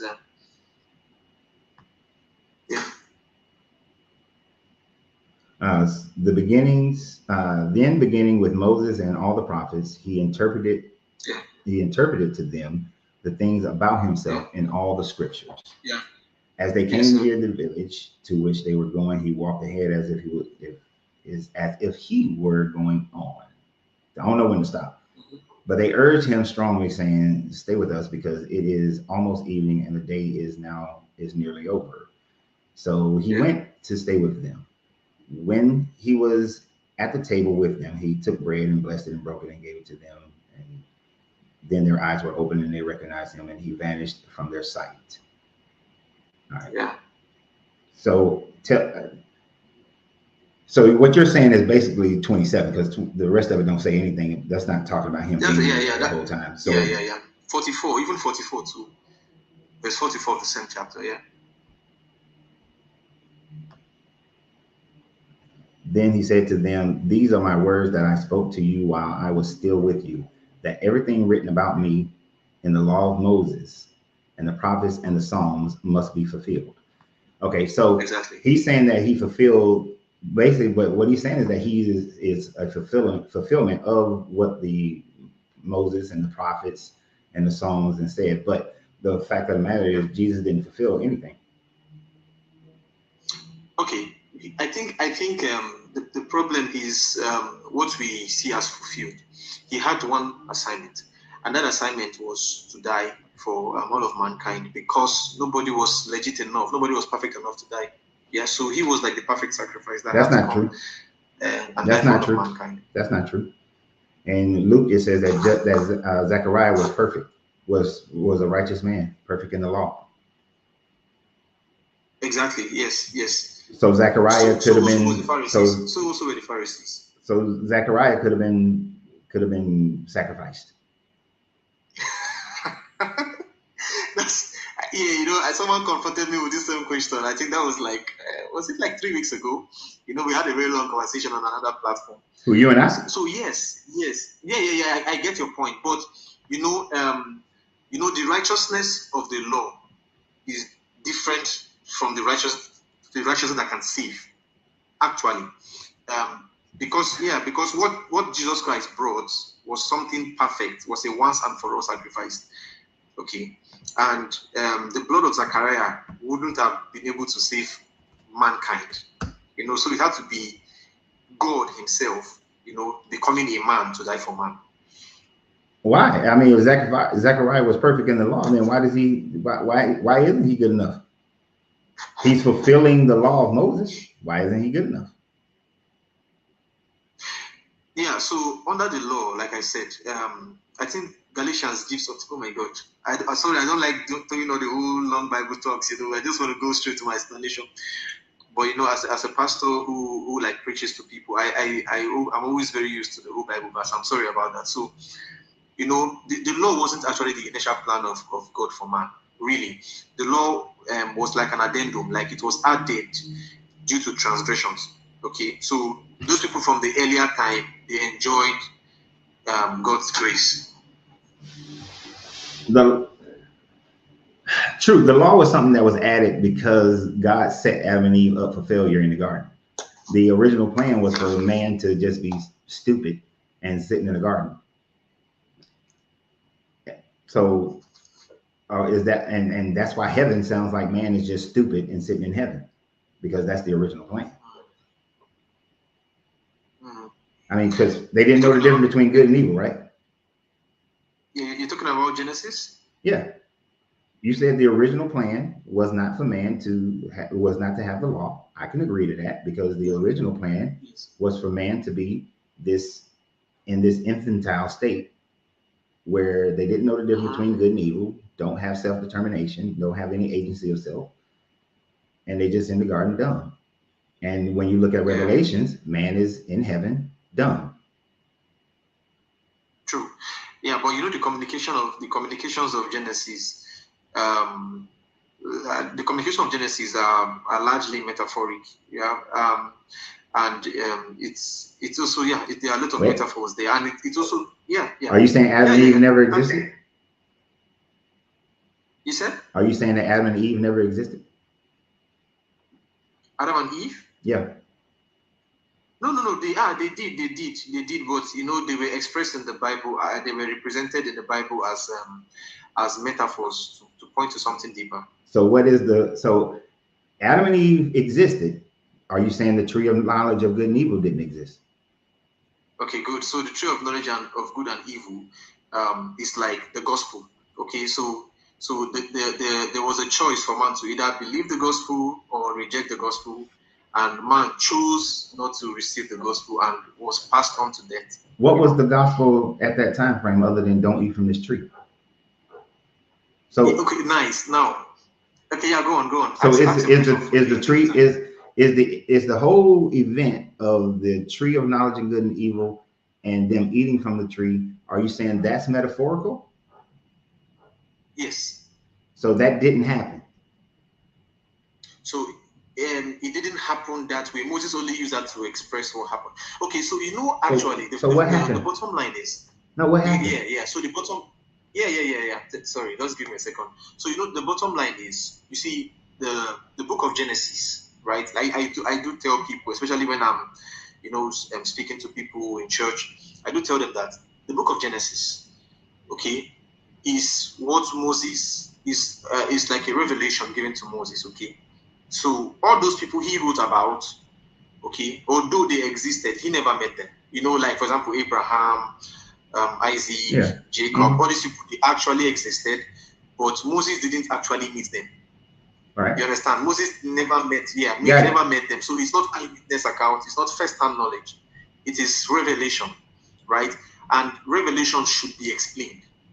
Okay, so that's what the Bible will now tell us. Yeah, that's what the Bible will now tell us, that what Moses was actually writing, Jesus Christ had to expound to them. That's what you read in Luke 24. He had to expound it to them that, okay, there are some things in the Bible that concerns me. Not everything there really concerns me, right? Because Abraham himself was into idol worship in the house of Terah. And you know, his son Isaac also, when he was taking him to sacrifice to the Lord on the mountain, you know, all of those things were all part of the whole idol worship that Abraham was part of. Okay, so it doesn't really concern me, because Abraham had a worldview. Abraham had a system, a thought of reasoning, right? Before he encountered God. Let's go back, man. You haven't explained. Yeah. Since the whole event of eating from this tree of knowledge is metaphorical. Yeah. What is the metaphor? Very metaphorical. Okay, so the tree of the knowledge of good and evil. Okay, you know, there's a tree of life. You know, and there's a tree of the knowledge of good and evil. Okay, so the tree of life is Christ in shadow. The tree of the knowledge of good and evil is rejecting the gospel. So it's either you are accepting the tree of life or you are rejecting it. Okay, which is eating from the tree of the knowledge of good and evil. So, okay, so for people who were living in the time frame of, say, Hezekiah, right, we can validate that Hezekiah actually existed. Right, I can grant that. They would not have known anything about Jesus. So how in the world would they have been able to interpret that the tree of life was about Jesus as a metaphor? If they had never heard of Jesus, didn't know about the Son, didn't believe in the Trinity, none of that stuff was around in their time frame.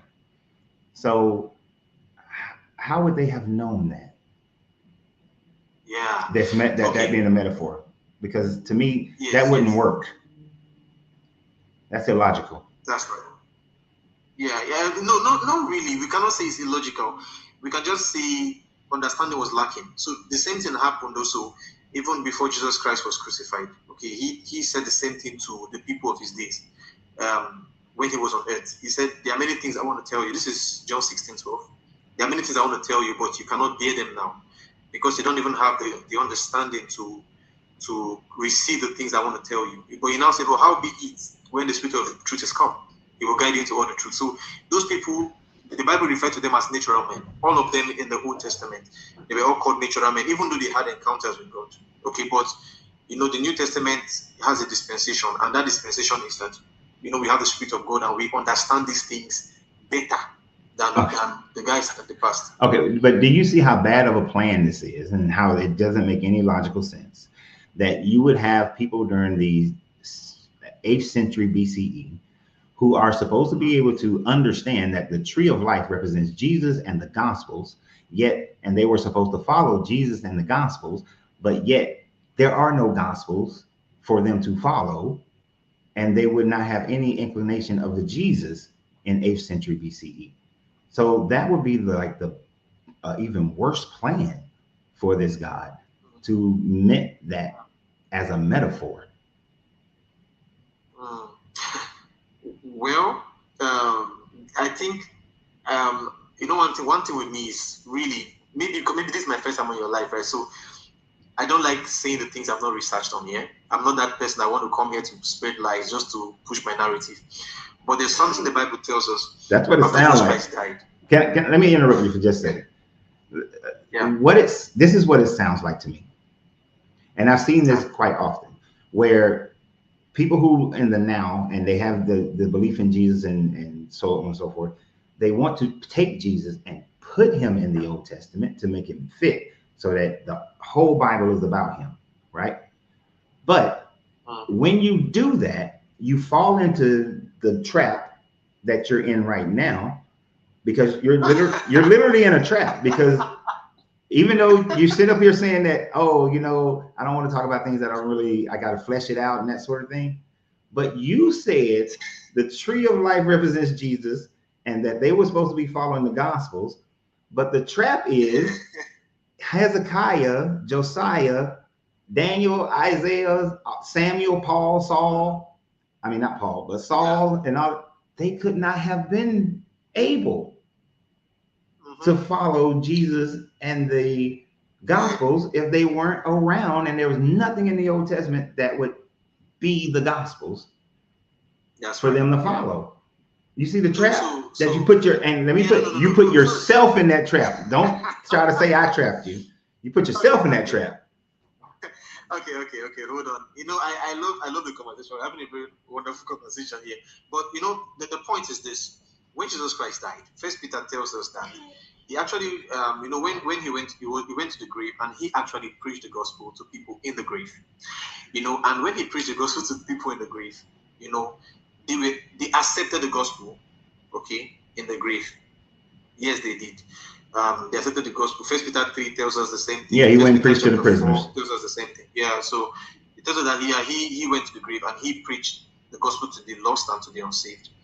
And those people who believed in him in a promissory note, who believed him, but due to the dispensation, they couldn't really have a one-on-one, let's say like a one-on-one encounter with him to hear the gospel and repent and all of that. So he preached the gospel to them, and they received eternal life, and okay. So let me ask you this question then, and I'm telling you up front, I'm putting you in a trap, okay? So, oh man, I'm just saying, I'm putting you in a trap. Now, it's okay. There have been literally billions of people who have lived and died since the time frame of Jesus, right? Yeah. And those people, according to the Bible, and according to Revelations, and Matthew and Mark and all those, once the judgment day comes, those people their names will not be found in the book of life, right?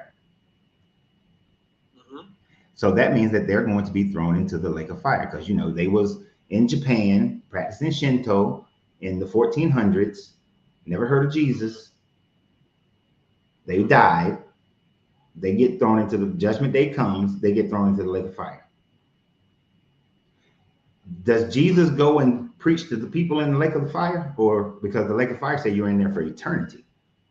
So that would obviously mean Jesus doesn't go and preach to those people, right? Okay, so the bottom line of it is here. If you look at Matthew 24, when he was talking about the signs of the end time, like you and the other guy was talking about earlier, the signs of the end time. There were a lot of things that were stated there. Talking about the gospel will have to go around the earth. People will have to listen to the gospel before the second coming and all of that. So people who died without receiving the gospel, or without even having the opportunity to actually hear the gospel, okay, their works would actually speak for them. Now you see there are two judgments. Where's that at? There are two judgments. Yeah, so there are two judgments. There's what they call the Bema seat. I'm sure you must have read of that in the Rev. I think I can pull that up. The word what? There's the Bema. Yeah. Bema seed? I didn't know. Yeah. Your accent threw me off on that word. Bema, Yeah. Bema seed? Yeah, there's a white throne judgment. Okay. And there's a white throne judgment, and then there's also like what they call the Bema seat. Yes, the Bema seat. I think it's more like a theological verbiage. Okay. But let me see if I could pull that up for you. Hold on. Let's see. Just give me a second, brother. Sorry. Because this preaching ain't going around the world. It still ain't went around the world. Okay. Yeah. So some people reject the gospel, and that's okay. But again, one other fascinating thing, brother, is that where does it say about the people who never heard it, by their works they will be judged? Where is that? Okay. Yeah, I'm pulling that. Good. So there's what we call the judgment seat of Christ, which is the Bema seat. So it is BEMA, the Bema seat. Okay. And where's that at? Yeah. Sorry. Let me pull that up. Hold on. Matter of fact, let me see if I can find it real quick. So you can also check that there.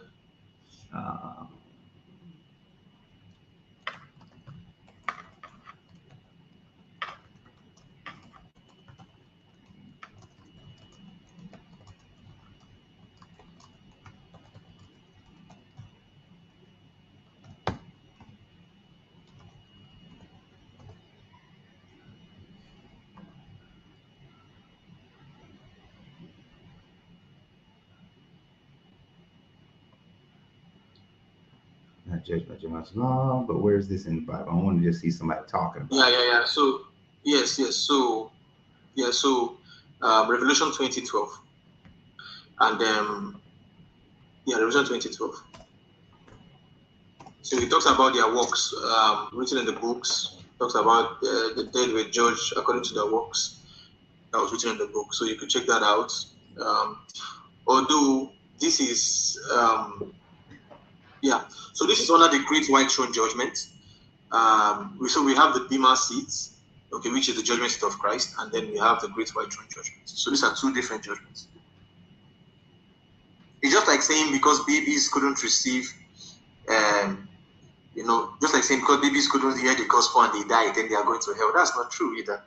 You see, so I think God is ever gracious and ever merciful, and I don't think He's just going to throw people and hit them down and want to cause them any kind of pain, because His nature is gracious and merciful. Yeah. Okay, so I'm gonna have to disagree with you on Revelations 20.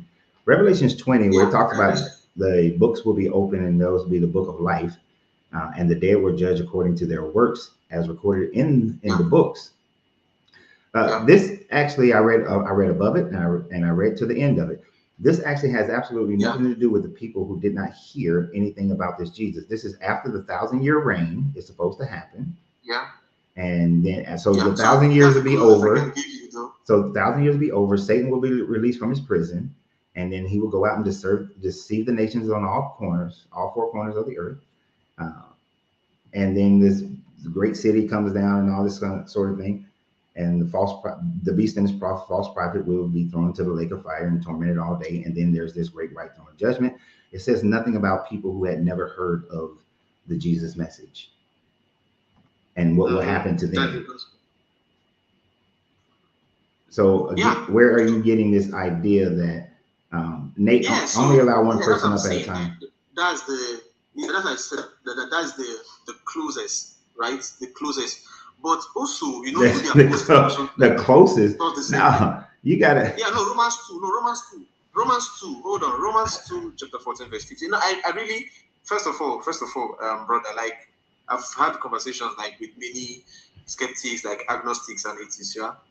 So, but like I love your approach to discussion. Like you're very calm to understand and to listen, and then you also bring in your own input. So first of all, I must really comment that, like, I feel very comfortable speaking here. So Romans 2:14-15.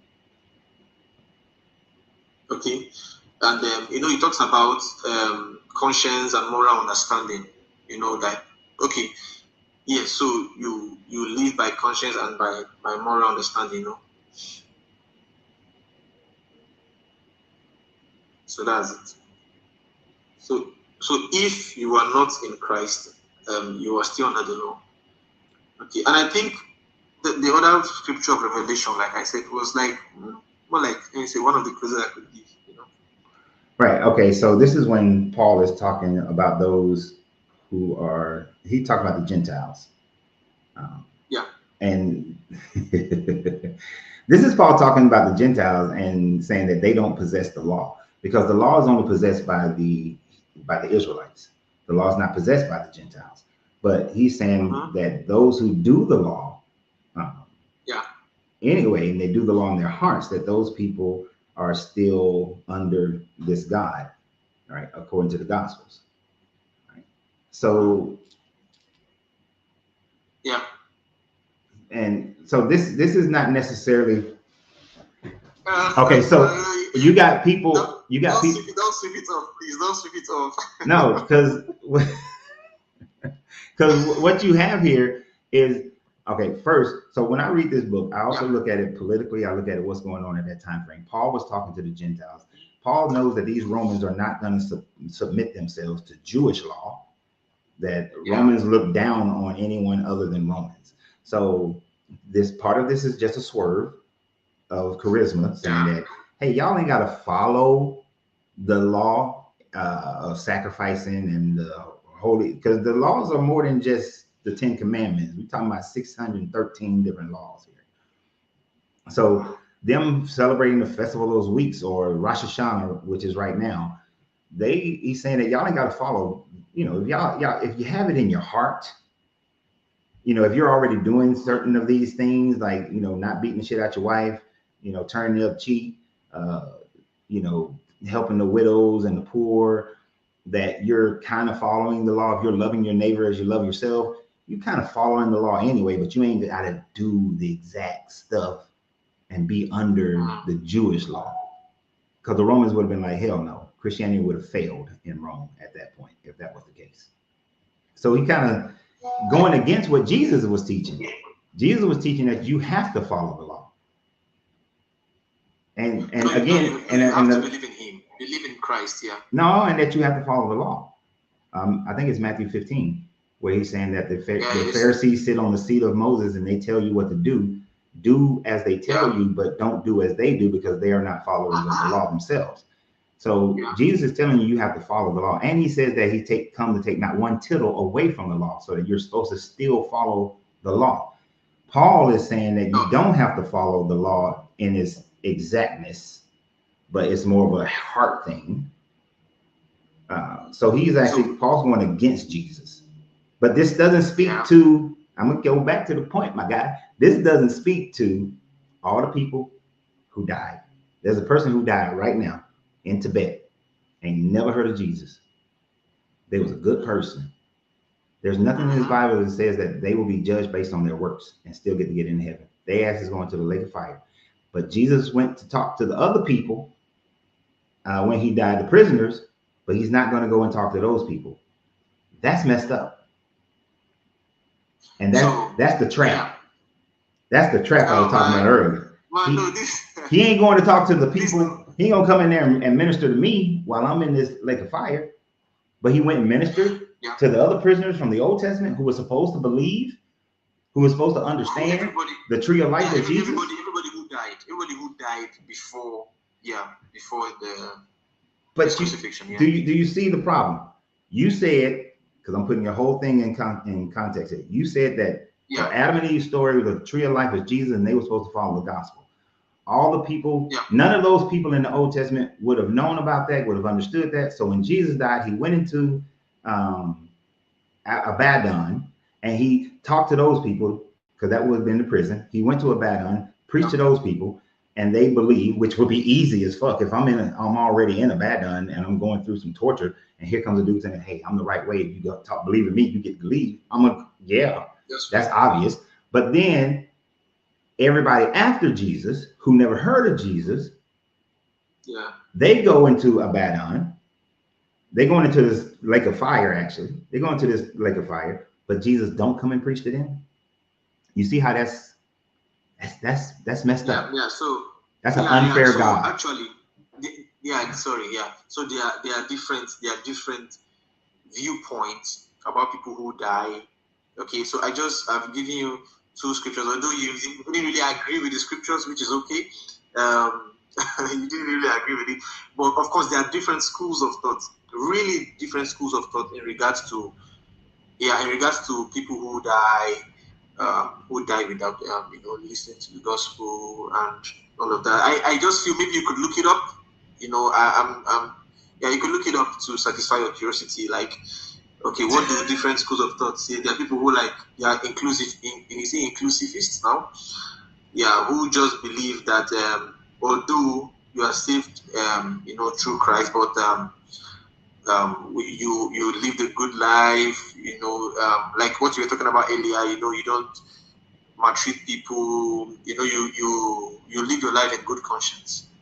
So they just believe God's mercy can cover. There are people who are like exclusivists. Okay, only those who are true, who are saved by God, are the ones that are going to go into heaven. But anyway, it's also a privilege that we all get to hear about Christ. Well, I don't think it's a privilege personally, but that whole viewpoints, and everybody have their own viewpoints.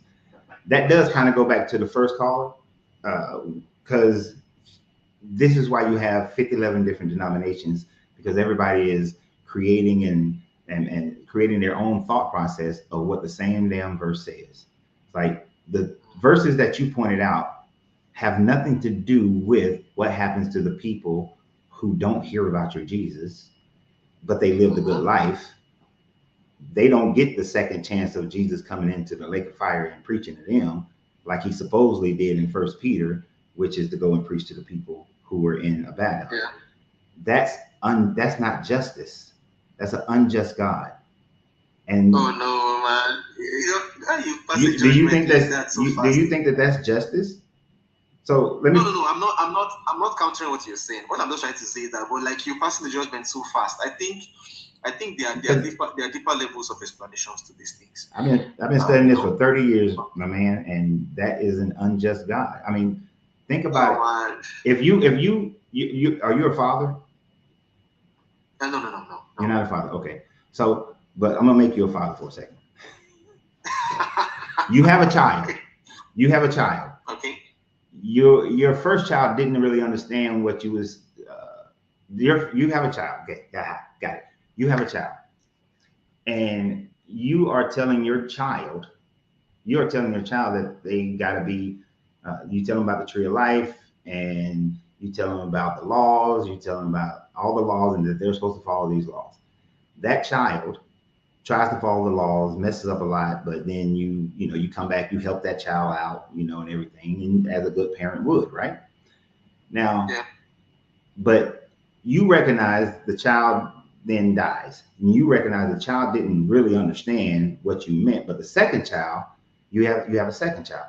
With that second child, though, you teach them about Jesus. You die and sacrifice for them and everything, and then you teach them about Jesus, but they go on their life, right? And right before you die, you had a third child.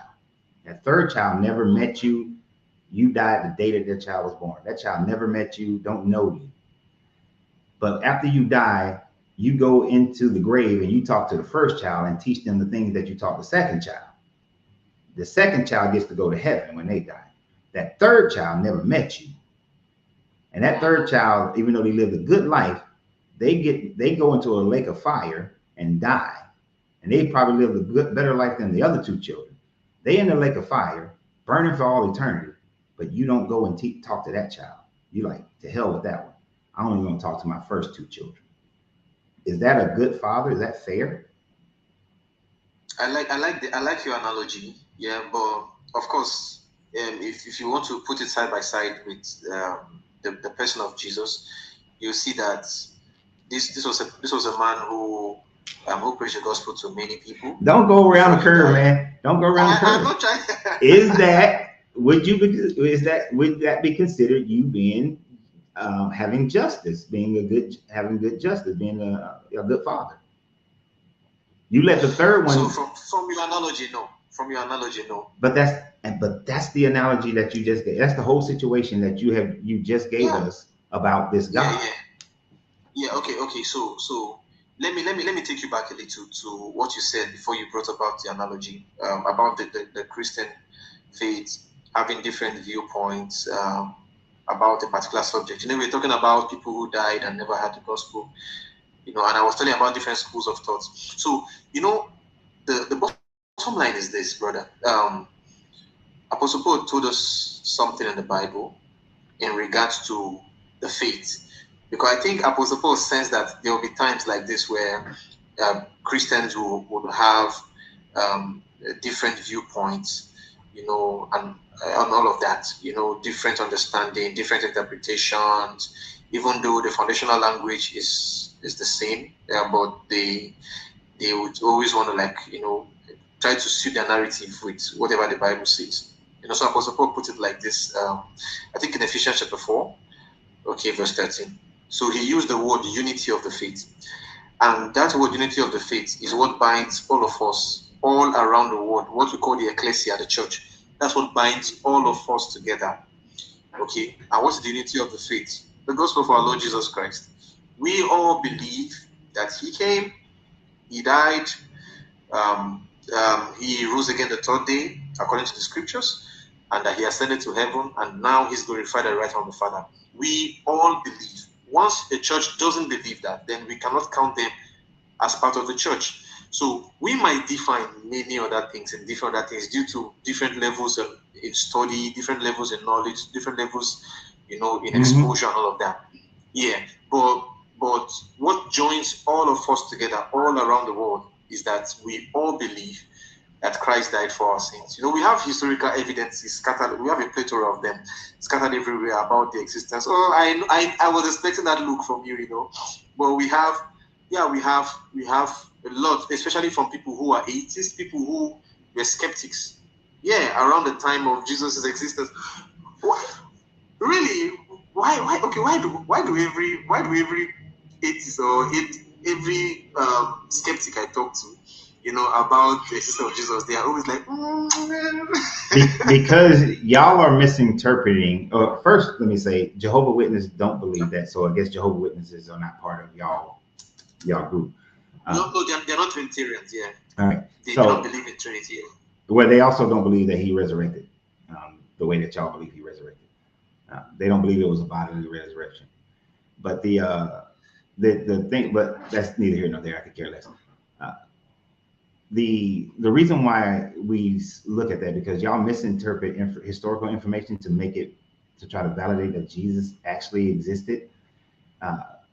You are reading what Tacitus and Pliny and Suetonius and others like that wrote about what people believed, not about Jesus himself as a historical character, but that people believed that this Jesus, the Bible Jesus, existed. And that is not proof that the Bible Jesus existed just because in early 2nd century, late 1st century, people believed that he existed. You see what I'm saying? So that's why. That is not proof of your Jesus. What's your definition of a proof? It would be more believable if, and I do understand and recognize that Jesus, if this was an itinerant little preacher that was walking around Judea in early 1st century, that most people wouldn't have paid any attention to him at all, right? Most historical writers and things of that, there wouldn't have been any potteries, and they wouldn't have cared about writing about him. But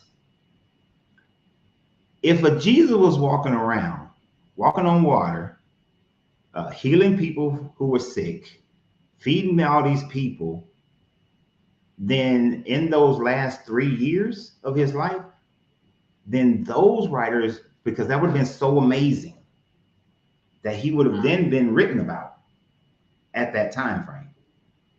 But we still don't have anything written about him in like 30 or 33 or 40 or even 50. You don't have any historians writing about this guy who walked on water, this guy who, had this huge following and was casting out demons and healing people who were blind, who were lame. Those types of things would have been written about, because if that happened today, if you, I don't know your real name, but if you were walking around and you were performing these miracles, would not people write about it today? Yeah, sure. But nobody wrote about Jesus doing it in his day. And this was and they were under Roman control. So there was plenty of record keeping during the Roman era. So yeah, I would need some of that. But you don't have that. The earliest true historians writing about him and writing about what people believed as far as he is concerned, they're writing in 90, 100. They're writing much, much later. But I think Josephus is a bit more earlier than that of Tacitus. Josephus was so. Here's the thing about Josephus. Josephus never wrote about the Jesus in the Bible. Josephus wrote about Yeshuas who were priests, high priest, and he wrote about 3 different Yeshuas. He never wrote about the Yeshua that Christians believed in. The Testimonium Flavianus was added in and around 4th century, which Josephus had been dead for like 300 years when the Testimonium Flavianus was written. And if Josephus had written that, here's one of the indicating that Josephus didn't write that. People like Origen and not Irenaeus, but even Irenaeus, yes, Irenaeus of Caesarea and Irenaeus, they quoted Josephus in other aspects, but they never quoted the Testimonium Flavianus. And these were people who believed in Jesus, but they never quoted Josephus's writings as far as that testimony, but quoted other aspects of it. That's why 4th century is when it was probably most likely the earliest that it would have been added was 4th century. So, but also in the Testimonium Flavianum of Flavius Josephus, I think that's the Antiquities of the Jews. Yeah, I think there's also, I think I came across a paragraph of where he talked about James being the brother of Jesus in the Testimonium Flavianum. Yeah. So how do you respond to that? Or are you saying it's another James entirely? It's not the James, because if we also look at the Dead Sea Scrolls, the Dead Sea Scrolls shows that it's more like a 1st to 3rd century material. Like it's so old, and it carries some of this information, not about Jesus, but about some of the Tanakh. It talks about a few books like Isaiah from the Dead Sea Scrolls. And on the Dead Sea Scroll we have. I think I listened to Wesley Hoff, the Apologetics Canada. And then Wesley Hoff has I wouldn't trust West Hoff is after his debate with Billy Cassin, after cooking Billy Cassin, he went very viral, and I think there's so much to know. Like I said earlier, I don't come here to brag or say the things I have not personally. I'm just so very So the part about Josephus where he talks about his brother James, who was executed by a different high priest, right? He talks about him being executed by a high priest. That part where it describes him as saying that he is the brother of Jesus who was called Christ, that also is looked as an interpolation, something that they added to Josephus's work in order to try to make it authentic. But the story of that Jesus is different from the story of the Jesus of your Bible when he talks about that particular Jesus, because they was arguing about who's going to be the high priest, who's not going to be the high priest, and all this sorts of thing. There's nothing about Jesus in that argument. So there's nothing about the same biblical Jesus in that argument, I should say. And this was a Jesus and James who were high priests, who were vying to be a high priest as well. So it's a different. Where is it? Oftentimes I like to actually read that one. And then you said something about the Dead Sea Scrolls. The Dead Sea Scrolls don't identify Jesus at all. No, I never said so. I never said so. That No. So Jesus. What were you saying about the Dead Sea Scrolls? Because I must have missed it. Yeah, I said the Dead Sea Scrolls. Okay, they are like, let me see, more like 3rd century to 1st century material. Mm-hmm. And it carries with it some of the writings we have today in the current Protestant Bible, okay, are also recorded on the Dead Sea Scroll. For example, like the book of Isaiah. I was talking about the book of Isaiah. Okay, yeah, so I didn't see Jesus was mentioned in the Dead Sea Scroll. Okay. I mean, the Dead Sea Scroll is a great archaeological find. I do, and understand when I say great archaeological find, it doesn't mean that I believe in it. It's just to find any information about, history. Finding the 250 plus thousand tablets in Nineveh is a great archaeological find. So the fact that I say it's a great archaeological find is just that it's good to have that information. But although there are 2,600 different variations between the great Isaiah scroll and what you have in Isaiah right now, a lot of it is, minor details, but that's fine. Because you're going to have differences as people keep copying, is going to change. Yeah. But that doesn't make anything that happened in Isaiah true. I mean, some of the things can be verified as being true. Were they captives of Babylon? Sure. Were they freed by Cyrus? Or was it Darius? Were they freed by Darius? Fine. That's not a big deal. But some of the stories of being the in the fire, the 3 Shadrach, Meshach, and Abednego in the fire, well, that's Daniel. But those kinds of things, that doesn't prove any of that actually happened. Right. And I asked you earlier, like, what's your definition of proof? And you really have not like given me like a borderline to say, okay, this is what you refer to as proof, to say, okay, something existed or not. So something existed must be witnessed by multiple people from different societies, and there has to be some physical, tangible proof that it actually happened. All right. Otherwise, it's just faith. So I can accept that certain people existed. I can accept that certain kingdoms existed.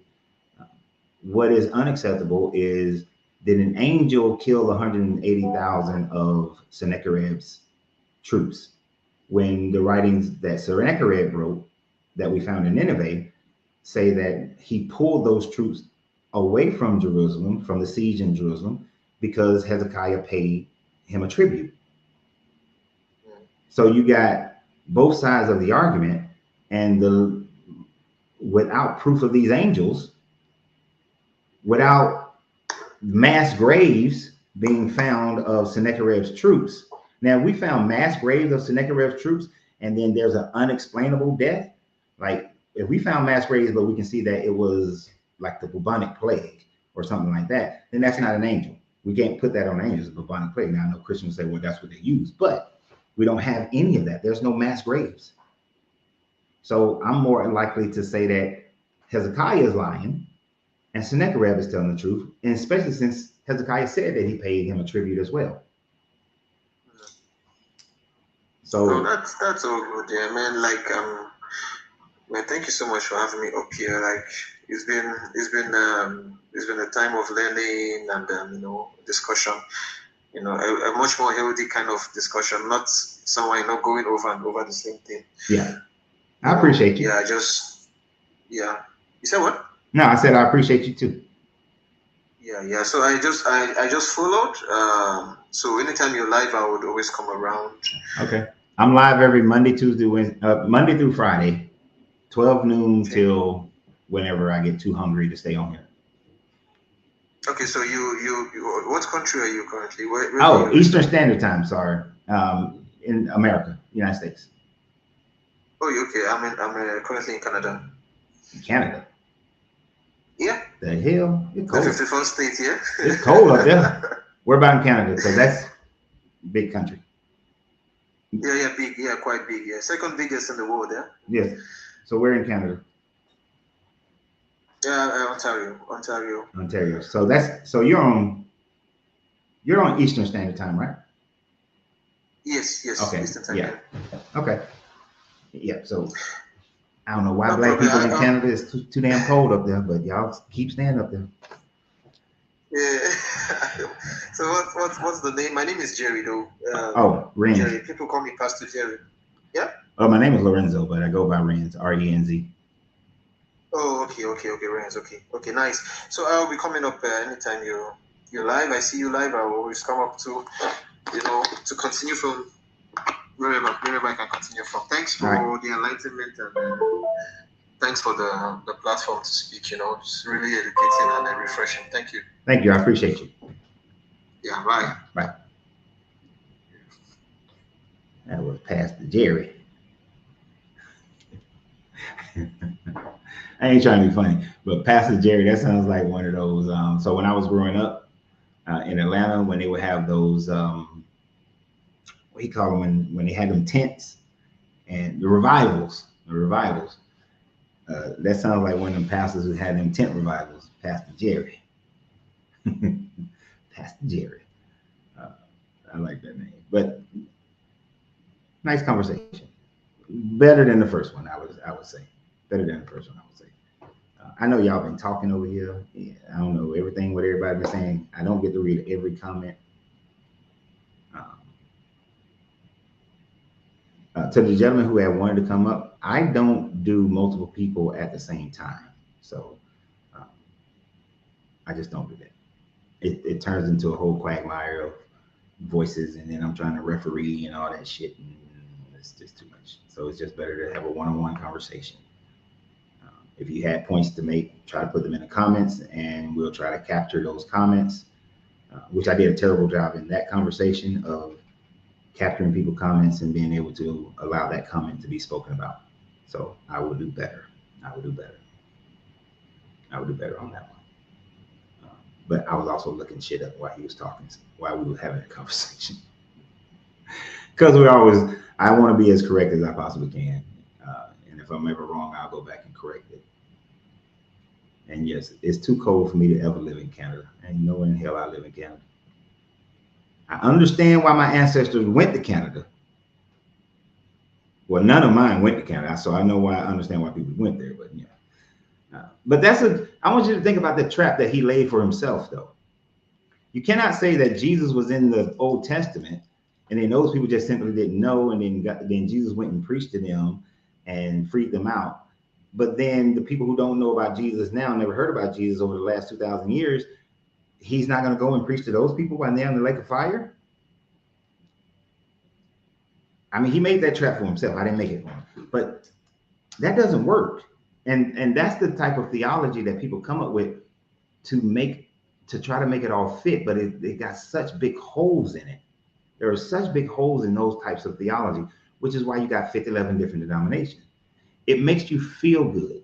It makes a Christian feel good and not so bad about the fact that there are people, all the people on North Sentinel Island, if this rapture did happen tomorrow, tonight, or the next 2 days, those people, lake of fire.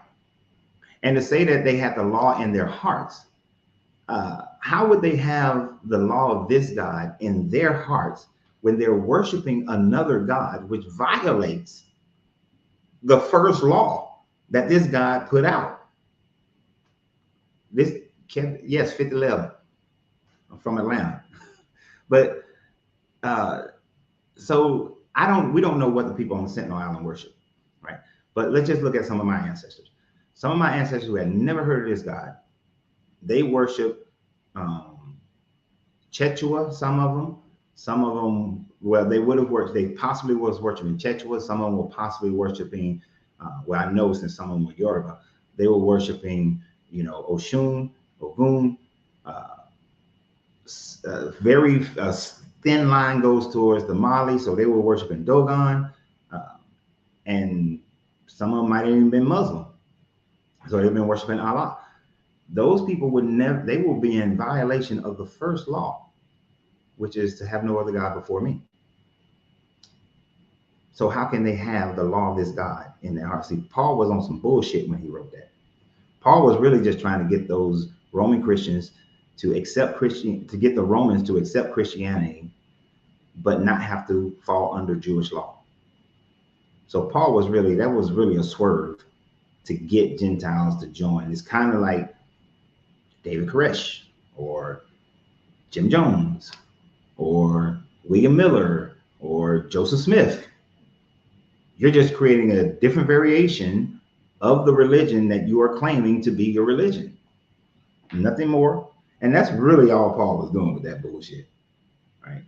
And you see that still to this day, where people are making Christianity. If you go to different places of the world, Christianity is different because it's based on those cultures and not based on others, right? It's based on other cultures and not, and so that's why you see Christianity in the way that it is, so different in so many countries. I was really trying to talk about that tomorrow, but I guess I'll come up with something different tomorrow. We'll talk about something different tomorrow. Sorry for a second there. My oldest daughter popped up on there for a second. She ain't gonna listen because she's tired of hearing me talk about this stuff. Probably. But yeah, so Christianity has so many holes in it. So like I was talking to the other guy, there are so many different Christianity stuff like this rapture stuff only hurts their religion as far as the trustworthiness of different people. I wouldn't use this as a reason to walk away from Christianity, although many people will walk away from this. When there was the there was a gentleman that we had put, Harold Kemp. When Harold Kemp made his prediction and his predictions failed, yes, a lot of people walked away from Christianity because they were emotionally hurt and they were big time financially hurt. And they walked away from Christianity because he was a false prophet. Anybody who claims that they know the exact date of this rapture thing are going to be, they should be considered a false prophet, and they should lose their movement. They should lose their entire movement, should go away because this person is a false prophet. Doesn't mean they are going to go to a whole nother different religion and lose the religion, but they should go find somebody who is teaching this Bible the way it's supposed to be taught. That nobody knows the time or the day or the hour, not even Jesus, which is problematic within itself. That's not good usage. Just shows how easily people are duped. The real things of why this religion is not real, because it is not factual. It is contradictory within itself. There's very little to no historical information that you can say this is real. Can you sue your pastor for if he told you this BS? You probably couldn't. I mean, in America, you can sue anybody for anything. Actually, in today's America, you probably could sue a pastor if he told you that this was the end time and then instructed you to go sell all your shit. What was it?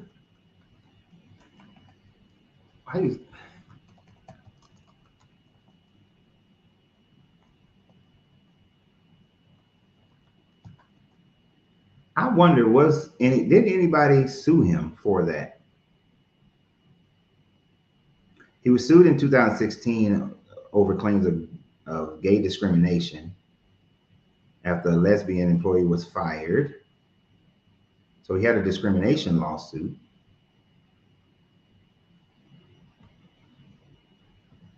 But as far as his, oh shit, I didn't mean to hit that. As far as his failed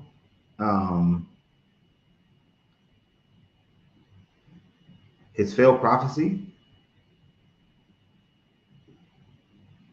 there were no successful legal action taken against him for his failed prophecies. That's some bullshit. That is some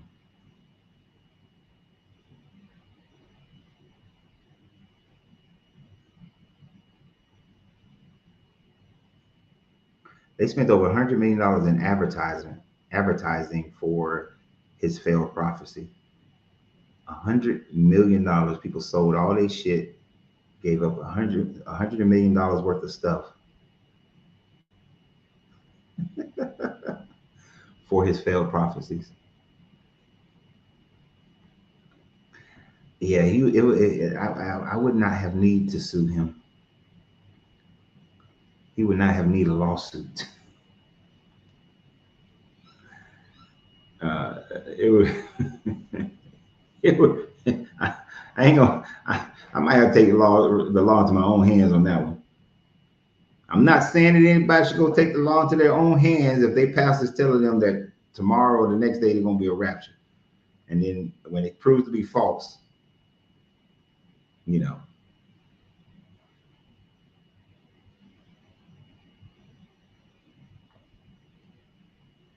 Don't say that. Well, Coach Wren said that I should come and beat you up.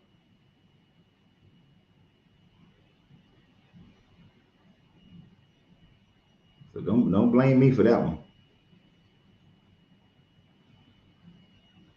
Don't blame me for that. I didn't do it. But that is interesting that nobody. You should be that should be illegal. You should have some legal recourse for that. But then again, I'm gonna say the people are just dumb for believing it. As we always say, as we like to say, no, these people just simply don't read their books. Because when we go to Matthew 24, 36, he says, but about the day and the hour no one knows, neither the angels of heaven nor the Son, but only the Father. For as in the days of Noah so will be the coming of the Son of Man. For as in the days before the flood, they were eating and drinking, marrying and giving in marriage until the day Noah entered the ark. And they knew nothing until the flood came and swept them all away. So too will be the coming of the Son of Man. Right? Then two will be in the field, and one will be taken, and one will be left. Two women will be in the grinding mill together, and one will be taken and one will be left. So if you didn't read and understand that when a pastor is telling you that the rapture is on the 23rd, and then you gave up all your stuff, and now you're in financial ruin, that's your fault. That is completely your fault.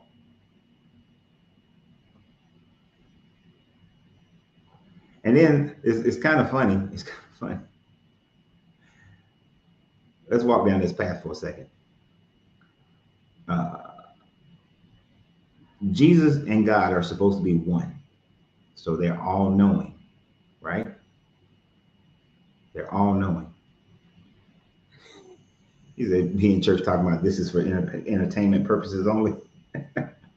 But he's supposed to be all knowing. So how is it that the Son don't know when the day or the hour? I can understand no human, no angel. But how can the Son not know? And him and God are supposed to be one according to 1 John. They're supposed to be one. But they both don't know. That dog don't hunt. That dog does not hunt at all. And Dama, and who said that? Who? I saw something.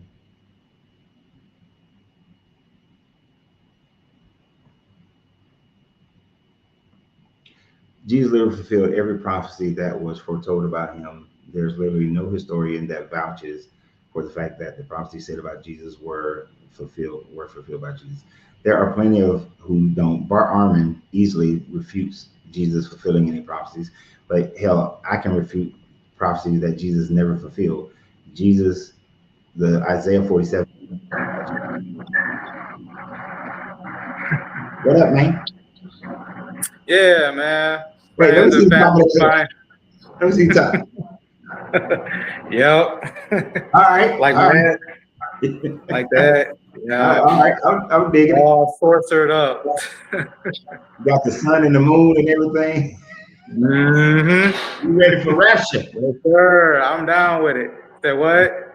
Black Al is ready for the Rapture, y'all. Wait a minute, let me get in, put him back in. Rapture 23 and 3. Black Al is ready for it. Got his sun and the moon on his hat, y'all. The ship. Everybody all on YouTube cussing everything, talking about mothership over the cemetery and all that. I'm like, man, what the damn mothership at? Mothership over What the Rapture?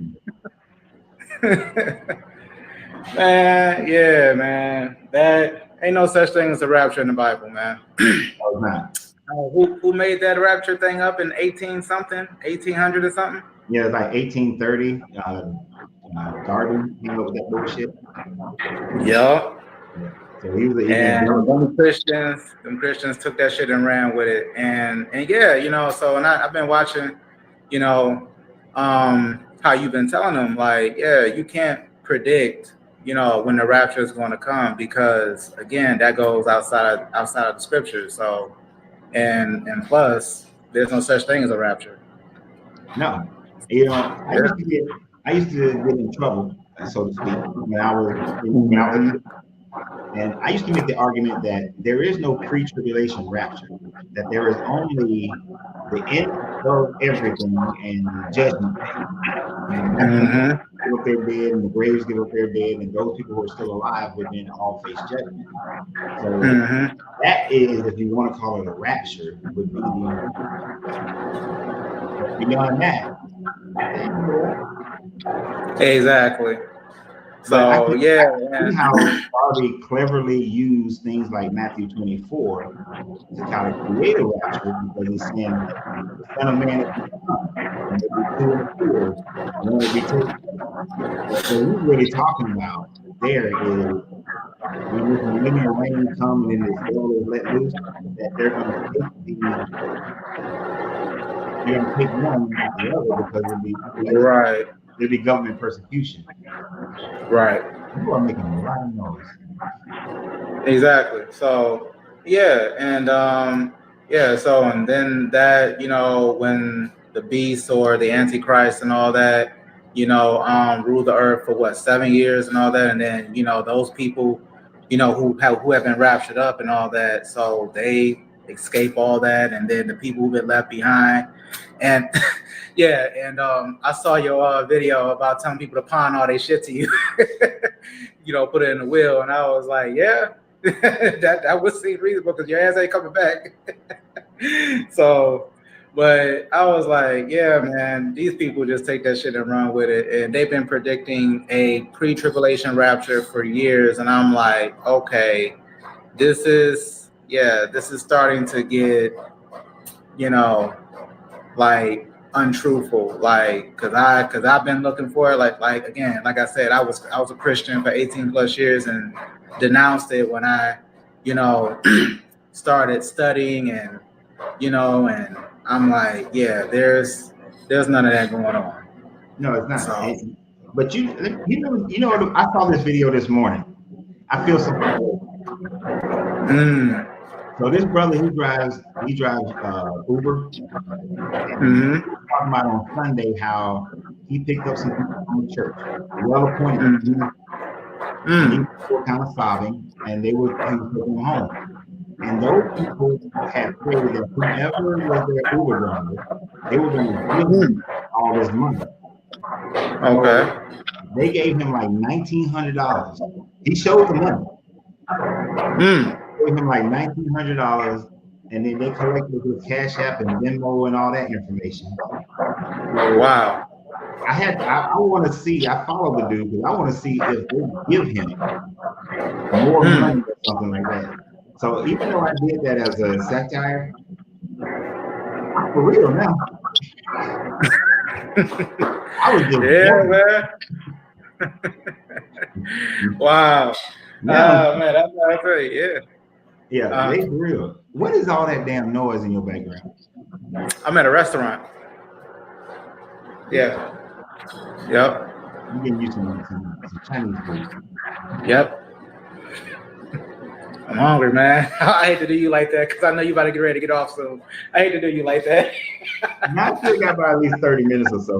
Yeah, I hate to do you like that. So, man. Yeah, but that's what I want to tell you. I'm on TikTok now. Friends and family, they've been telling me to get on and stuff and all that and start making videos and posts and stuff and all that. So that's why I said check your messages. I had sent you. Yeah. So I said, yo, coach. I said, so yeah, I'm on TikTok now. So, but I can't get on live with you on TikTok because it says I'm not qualified. I don't know how to go about doing that. Yeah. So I've been working around. It might be that you have to have a certain number of people following you, or okay. Or so that means I need to start posting more. Okay. Yeah. Let me not say how or why. I don't. On TikTok, I can stand it. Right. But your background noise is killing me. Okay. All right. So I'll catch you later. I catch you.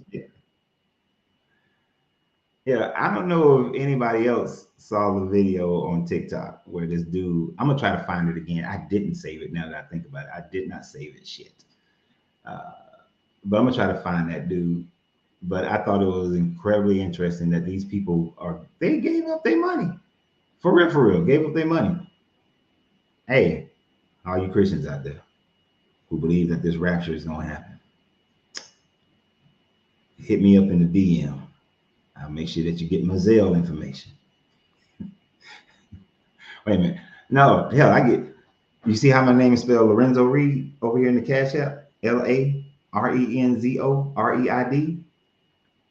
@gmail.com. That attaches to my Zelle. So LARENZOREID @gmail.com attaches to my Zelle. So for all you Christians, I will keep your stuff in safe harbor for when the rapture happens and all of us are left here. Because if the rapture happens, it's a lot of atheists who will convert over, and they're gonna need that money at that time frame. Matter of fact, that's a good question. Okay, that's a good question. I know I got a lot of atheists or agnostics on here. If a rapture actually happened, if you we wake up in the morning or throughout the day, all the Christians are gone. All the people who believed in Jesus, they vanished. Just like the movie Left Behind, and all their clothes are still here. Would you then believe in the Bible? Mess right here on top. I got you on that. So we're going, it's LARENZO REID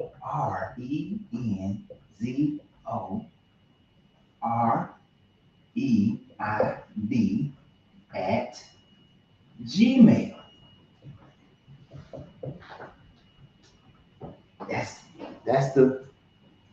That's where you send it. That's where you send it. And it's $sign LARENZOREID.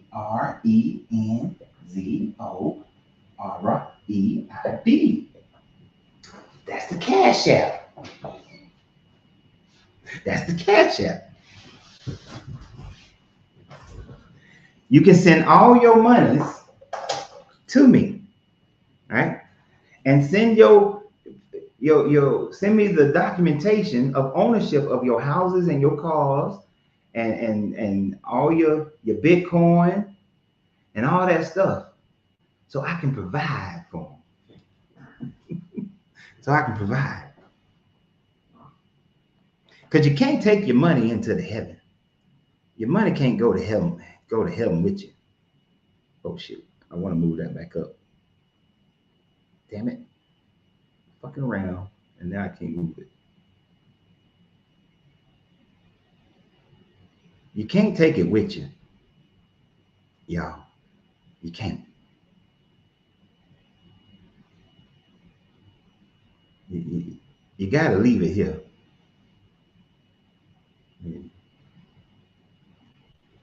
I'm just putting this up here for a second just so I can move that. There you go, ticket top. You can't take it with you. So since y'all can't take your riches with you, just let me hold something. Let me hold something. Let's see. What do y'all say? What do y'all say? They said no. That doesn't mean it happened. It could have just been snatched. All right, like the aliens just got them up to. It's showing backwards. Oh man, I don't know how to mirror this thing to make it right. That's beyond my. Oh nope, that didn't do it. That just shows you that.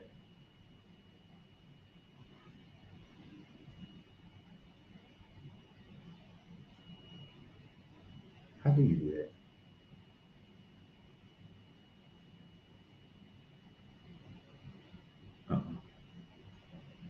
There you go. So yeah. Send me all your send all your monies. There you go. Send all your monies right there. Lorenzo Reed. And then it's Lorenzo Reed at Gmail. You know. Send me all your stuff. So you're saying that they just got snatched, huh?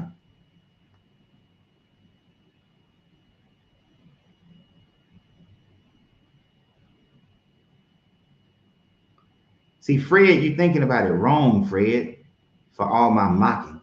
Don't you think a person like myself, who's knowledgeable about this Bible, but then would start believing because the rapture happened, would be the perfect person to then teach the people to believe in Jesus?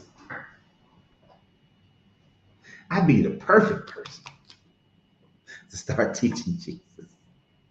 So send all your monies, right? Send me that Zelle, Lorenzo Reed at gmail.com. Lorenzo, L-A, it's not an L-O, it's R-E-I-D. Cash at me. Oh, wait, did I get a notification? I got a notification of it. No, that's not the Cash App notification. That's not the Cash App notification. All right, I was looking for the Cash App notification from Fred and all these other people.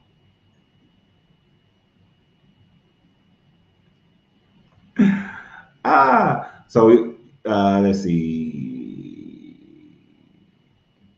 I don't see where y'all said y'all would start believing if the rapture happened.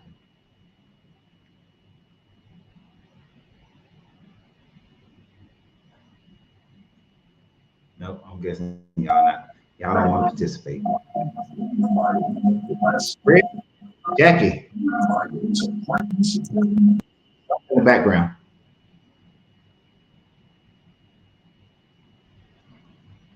Yeah, if you're coming up, please turn off whatever's in the background.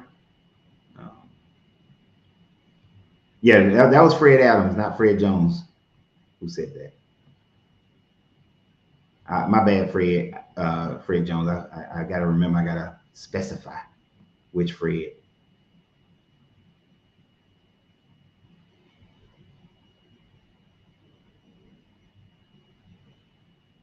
You know, the world would be interesting if all the Christians suddenly disappeared Be an interesting world. Be an interesting world if all the Christians just got raptured up. I didn't know that I can mirror that. Hello, young lady. I don't know I can't. What's your name? Or what do you want me to call you? Hello? 1 second, 1 second. Sorry. One second. We don't do 1 second. You either ready or you're not. You can come back later. That's dead air.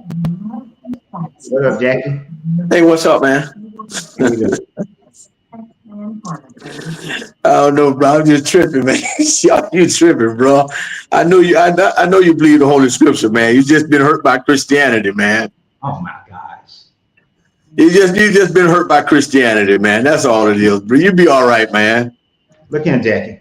Yeah, I got. I see your hammer, man. Go ahead, bro. I see you got it. It's all good. I have never been. I know you believe the Holy Scripture, man. You just been hurt by Christianity, man. That's all. It's all good though, man. You know what I'm saying? I wasn't brought up in them buildings either, man. I don't know nothing about them buildings either, bro. I'm good with it though. Oh, I ain't never been hurt by Christianity. That what it seemed like to me, man. You've been hurt by Christians or somebody, man, that hurt you. What is it that makes you think that I've been hurt by Christians? Just the way the way you come at those so-called Christians, man. You come at them like you done went through a process of being in those buildings for so many years, and it seemed like it's then brought some bitterness about their behavior or way they conduct themselves. No, actually, that's the way I feel it, man. You know what I'm saying? I can be wrong, but what you feel and reality is two different things, because there was only one time where a person in Christianity actually angered me, but it wasn't directed toward Christianity. It was his behavior himself, because he let my daughters stand between his legs, right? And I was like, hell no, we ain't doing that. But as far as anything else, I had great conversations with different pastors, and I enjoyed the people. Nothing. I had the fortune of dealing mostly with loving people, so I don't have a hatred towards the people. Yeah, even when I was a Christian, I thought a lot of the things they were teaching was wrong, and that they really need to teach the Bible, because I did grow up in a church that taught the rapture, and I was like, no, the rapture, there is no rapture. There's just judgment.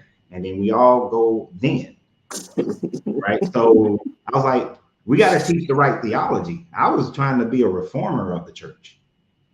But it wasn't like anger-based type situation. Right. I still talk to some of those pastors to this day. But those conversations are different now, because a lot of them needed to figure out how to get their money without being a part of the church. You know what I mean? Yeah. So like there's two that come to my mind right now. One is involving Seventh-day Adventism, and the other one is a Methodist. And if you know about those organizations, their whole livelihood is based on them being a pastor, right?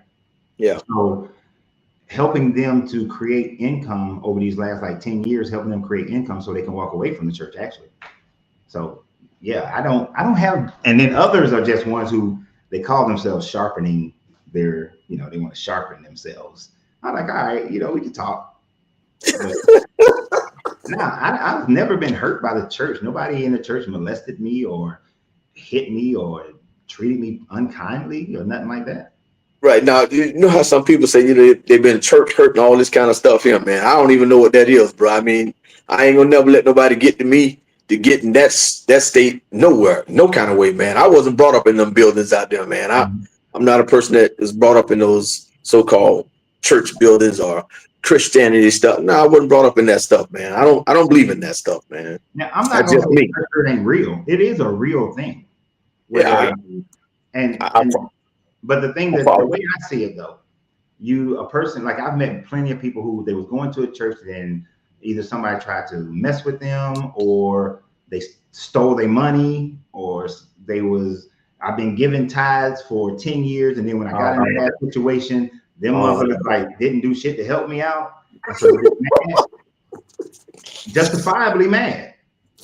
But it is, and I see church, and that's church hurt, and they start listening to other voices and start saying, okay, well, let me check this shit out for real. Yeah. And then once they check it out for real, they realize, oh, wait a minute. No wonder them jokers took all my money. No wonder they're doing like that. Because they've been teaching me a bunch of bullshit anyway.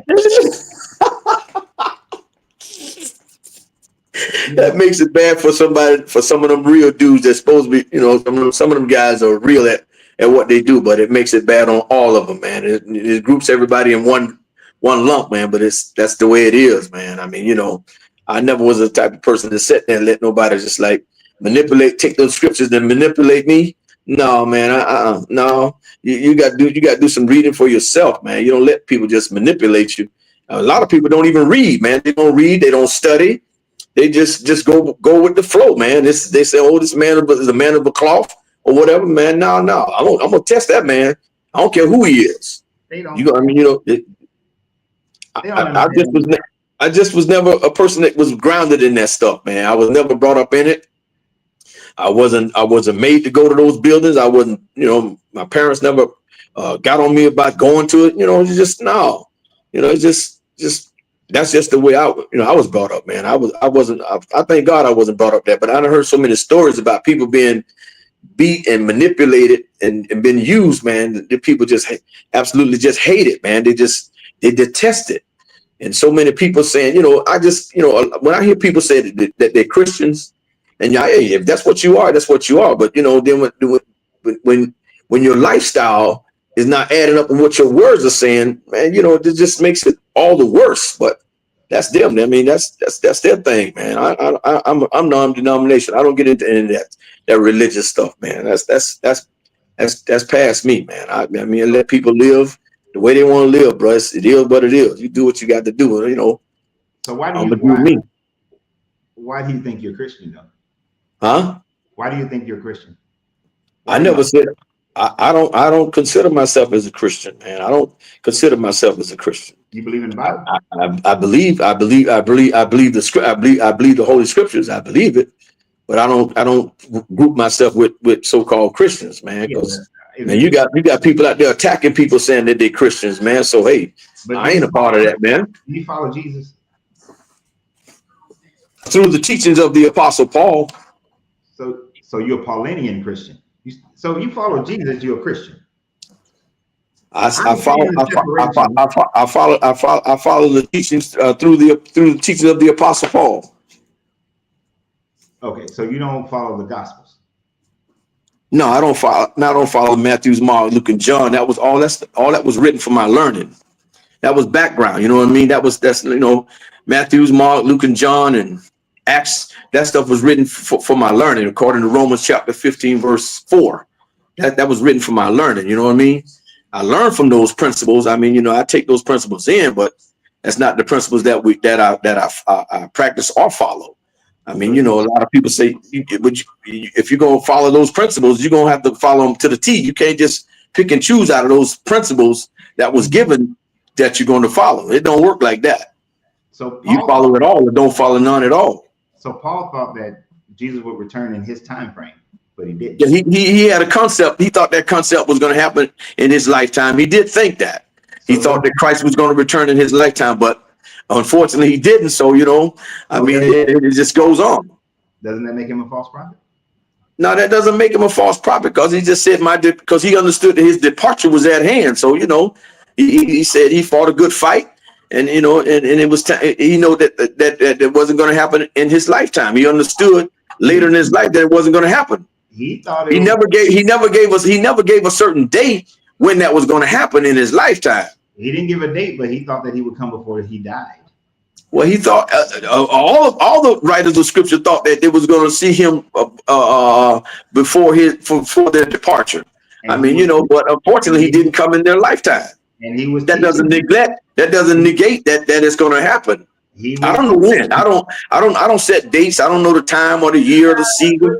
Quit trying to get into the exact date. Paul never taught an exact date. We can agree Exactly. But Paul did teach that Jesus would come within that generation's lifetime. And he taught people that.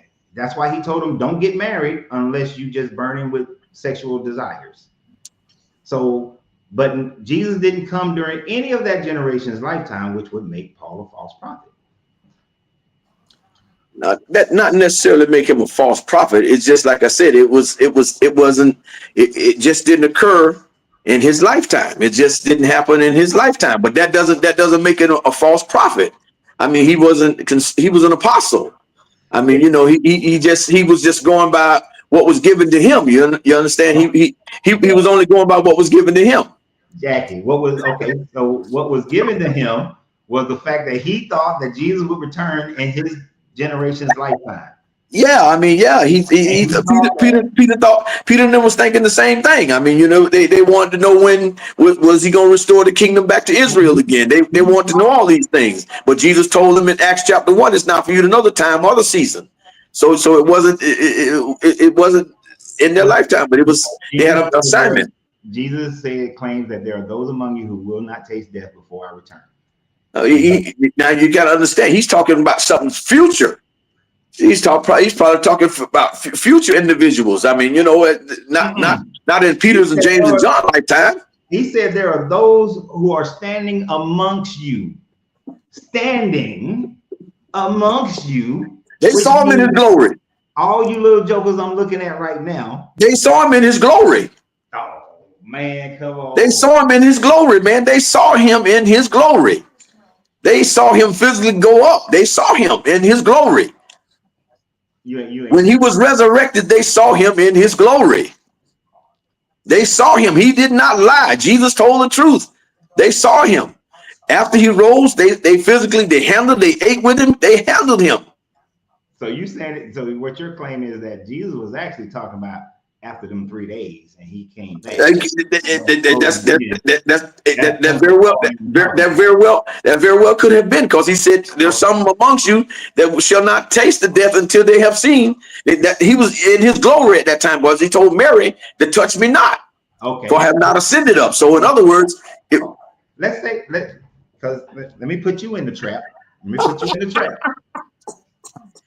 If Jesus meant that the time he came back was the time that people wouldn't taste death before he returned, and his coming back in 3 days was that time frame, then what Paul was teaching as far as Jesus coming back in his generation, then Paul didn't know what the hell he was talking about then. See, you see how you can't have both of them working together? Jesus came back after 3 days. You got to understand. He showed up with Paul, but then Paul is teaching that Jesus is going to come back in his generation. Remember now, you're talking to, at that time, there were two ethnic groups. It was two different ethnic groups at that time. At the time of Jesus talking to his 12 apostles, it was for Jews only. At that time, it was for Jews only, according to Ephesians chapter 2, verse 11 and 12. At that time, you're talking two different ethnic groups. Yes, it does, coach. Coach, all day long, coach. That's all day long, coach. I got another trap for you then. It's still, if Jesus was talking to the Jews and saying that there are some of you who will not taste death before I come back, and that was the transfiguration, then when he came to see Paul and he's talking to the Gentiles, he still got Paul, because it was revealed to Paul that Paul is saying that Jesus is going to come back before this generation of Gentiles will die out, but they all still died. There's no way out of that. Listen, okay, show me, give me a scripture where Paul said that the Gentiles would see Jesus before they died. You the one just made it about two different groups, and now you want me to prove exactly that Paul did not say that the Gentiles will see Jesus physically come back. Paul did not say that. Who is Paul talking about is going to see Jesus before they die? Paul never said that. Paul never stated that they were going to see Jesus before they died. He never stated that. The Apostle Paul never made that statement. Paul said those that are asleep or that have died in the Christ, I mean, he gonna bring them back with him, like you said in 1 Thessalonians chapter 4. He said we should not. 1 Thessalonians chapter 4. I mean, Let's see what Paul said. That's where you get your that's where the rapture, that's part of where the rapture idea comes from, is Thessalonians. Well, the word rapture is not in the King James version, but I mean it's being caught up. King James is trash anyway. That's what some if people wants to call it that, that's up to them. I leave that up to the individual if that's what they want to call it. But I did a couple of videos demonstrating how King James. First Thessalonians chapter 4 verse 16. For the Lord himself shall descend from heaven with a shout, with the voice of the archangel, and with the trump of God, and the dead in Christ shall rise first. And we which are alive and remain shall be caught up together to meet the Lord in the clouds, to meet the Lord in the air. And so shall we ever be with the Lord. Paul never physically said that Gentiles was going to see Jesus. Now, some of us, he's saying that he's basically what he's saying is some of us might not taste the death, which is that's what it's saying here. See, we which were alive and remain shall be caught up, but we're gonna be changed. You know what I'm saying? We're not gonna be in this same old earthly body that we got here. I mean, this body here is fit for nothing but corruption. This body here is, it's deteriorating, bro. That's why I got glasses on today. My eyes going bad, man. This old body is deteriorating, man. I ain't what I was when I was 16, 18, 20 years old. I done got up in age a little bit now, bro. And things are not functioning right, but it is what it is. That's just the way the human body works, man. I ain't finna go get no new parts and all that here and go up in the surgery and get no new parts. No. I'm just gonna go with the tent, how the tent gonna go, man. You know what I mean? I ain't gonna change the tent. The tent gonna do what the tent gonna do. I can't. I'm not in the cosmetics and all this stuff and going to get surgery and all. No. I'm gonna let the tent deteriorate the way the tent gonna deteriorate, man. That's just the way it is. But I do believe that if I don't go by the way of the grave, I'll go by way of meeting the Lord in the air. One way or another, I'm getting out of here. I'm not here to stay. Right. I mean, that's just the way it is, bro. That's just my belief. I can't make people believe the way I believe. You know what I mean? Everybody got their own belief. And you know what, bro? I respect everybody's belief. If that's what you believe, there's no skin off Brother McCall. I mean, I ain't knock your head off about this stuff. So riddle me this. In 1 Corinthians, why is Paul telling people that they should not? Why is my camera doing that? I thought I changed that setting. But talking about why you shut people not to marry and not have wives and to live as though they don't have a wife, live as you don't have one, and that doesn't mean he's telling people to get ready for Jesus' return. Yes, he is. No, he's not. Then he goes on to say, if you marry, you have not did anything wrong. You know what I mean? He's not contradicting himself. No, I'm not saying he's contradicting himself, but what I'm saying is that this dude is telling people that you should stay unmarried unless you cannot abstain from having sex. And he's telling them to do that simply because he thinks that Jesus is going to return before he dies. No, that's not the reason why he's saying that. I mean, come on, coach. Come on, don't do that, coach. That's not the reason why he said not get married. He said, nevertheless, to avoid fornication, let every man have his own wife and let every woman have her own husband. But to avoid fornication, to avoid certain things, to sustain themselves. If you're not able to sustain yourself, yes, he'd rather for you to marry. But then he says, you're trying to focus on that part. The fact of the matter is, Paul was telling these people, don't get married, that you should stay as I am. And because Paul's expectation was that Jesus was going to return before he died.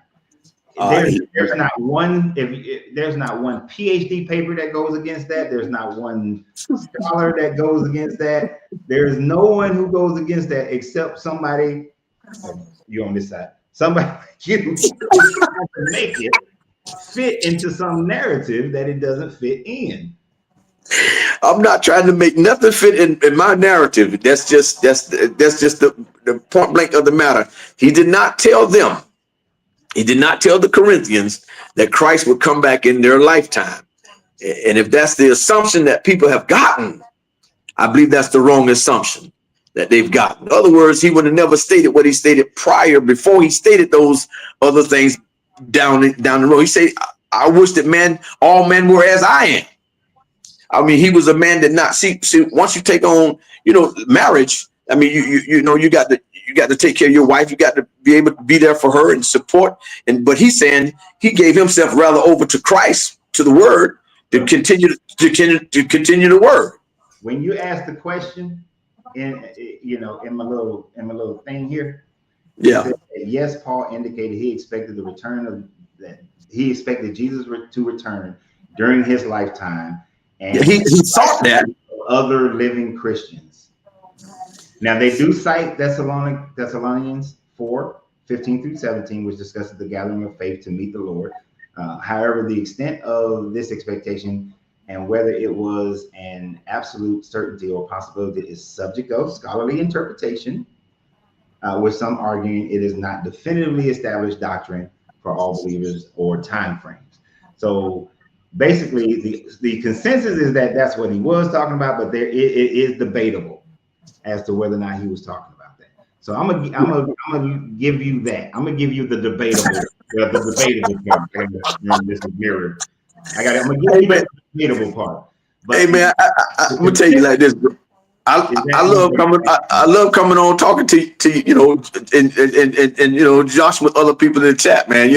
I'm a person that's open to everything, man. But I don't get into the technical stuff about this Christian stuff, man. I mean, I don't lean that way, man. I don't see it the way so-called Christians see things, man. I don't see it that way, man. I have love for everybody. I don't love people with lip service, man. People say that they, like I say, you honor me with your lips, but your heart's far from me. You can talk that you're a Christian, but your actions show something different. That's up to you. That's your life. You live the way you want to live, man. You know what I'm saying? Like you say, them people talking about the rapture coming tomorrow. I sure hope they drop that money in my house and bring it on over here. I take every dollar. Give me. I want you to quick claim me your deed, your house. Send it on over to me. I take it all. I take it. You thinking that he coming the 23rd of September? Just drop everything by my house. Matter of fact, give me your address. I come pick it up. You should. But let me hit you with one more little part though, because we like that for lunch, and you like to read that first part of it. But you didn't specify in verse 17 when it says, then we who are alive, right? Will exactly together with him to meet the Lord in the air. Exactly. That's a future. That's a future event. So in other words, somebody is gonna be here, bro. Yes, sir. If I'm talking to somebody else and I'm sitting here and you with me. And I said, we are black. Yeah. That's me and you, right? Right. We means us. Yeah. Not future people. Us is right here. All of us is right here. Yeah. I got you. Us is. So when he said we will not taste death, he's talking about himself in with the inclusion of the other people around him. In that instance, yeah, he's speaking of we. He said we, meaning we. And not only did he say we, he said we who are alive. Like right. Because he's talking about his own status at that moment. So yes, Paul believed that Jesus was going to return in his lifetime. You need to get that up. Get that argument up. That argument is not going to work. It may be debatable, but the debate is on the debate that Paul wasn't talking about. That is on the lesser side. I mean, like you say, man, that's something you have to put on the table, bro. Put on what? That's something you have to put on the table. I did. Thessalonians 4, verse 17. Yeah, it says that then we, which are alive and remain, shall be caught up. Yeah. We who are. I mean, I don't like I said, bro. Either I'm gonna go by the way of the grave, or either I'm gonna be caught up out of here, man. One way or another, I'm getting up out of here, man. You know what I'm saying? He might not come in my lifetime. I don't know.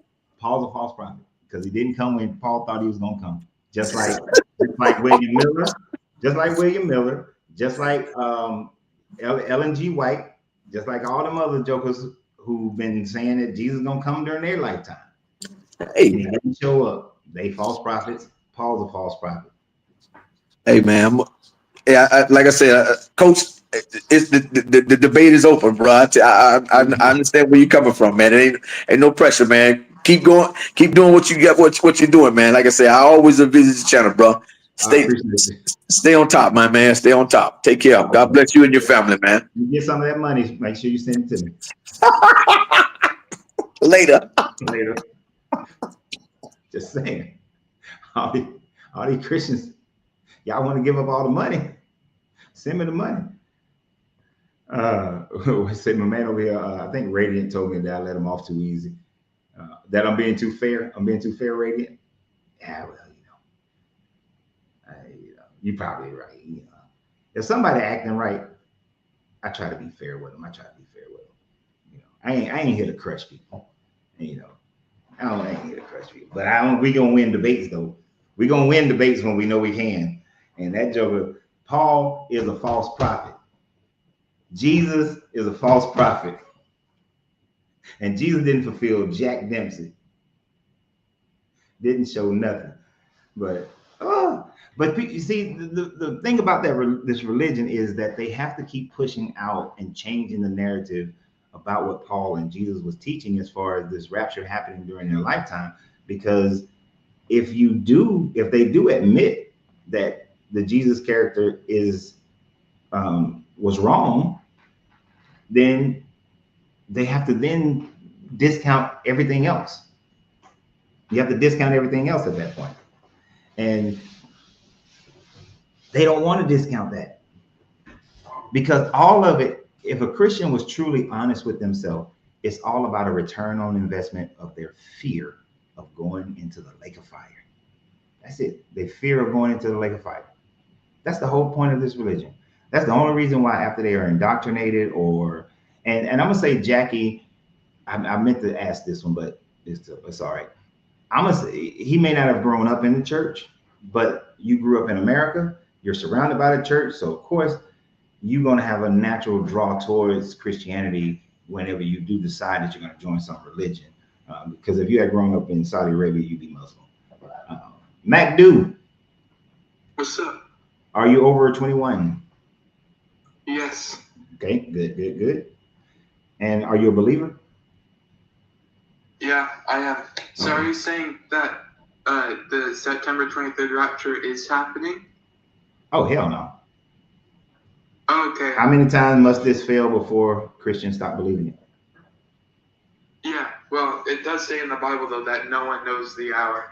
I thought you were saying that it was happening. I'm sorry. Oh, hell no. I was hoping you was a Christian, though. I'm going to tell you, send me all your money. I was hoping you believed in this, rather. I was hoping you believed in this rapture. I was like, so you can send me all your money right there. So you are a Christian, though? Yeah.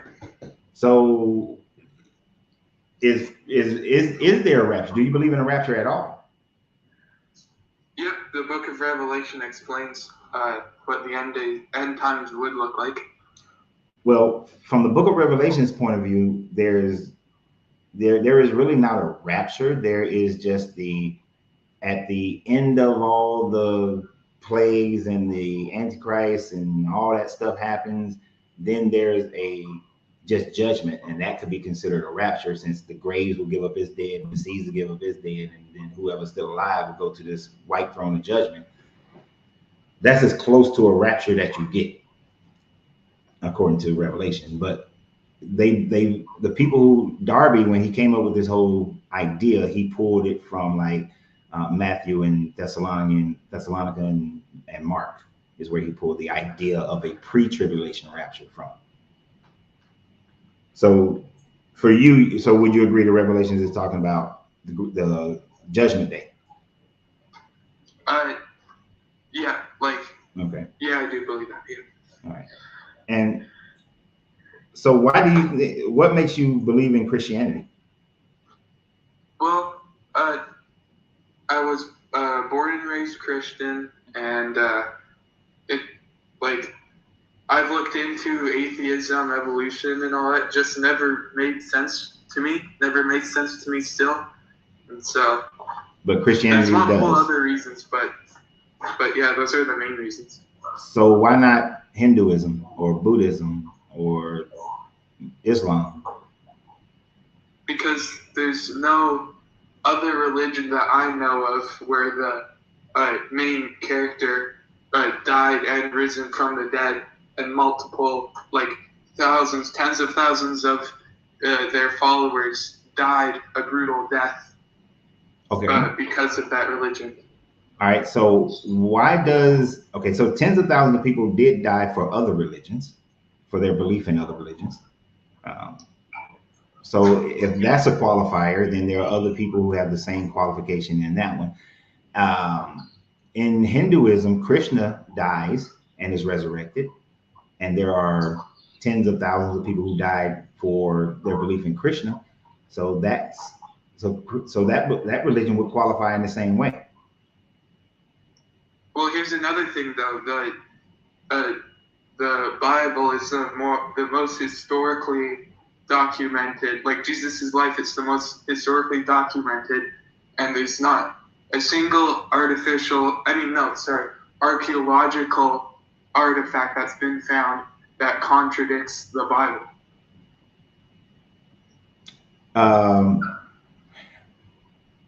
Well, that's not necessarily true.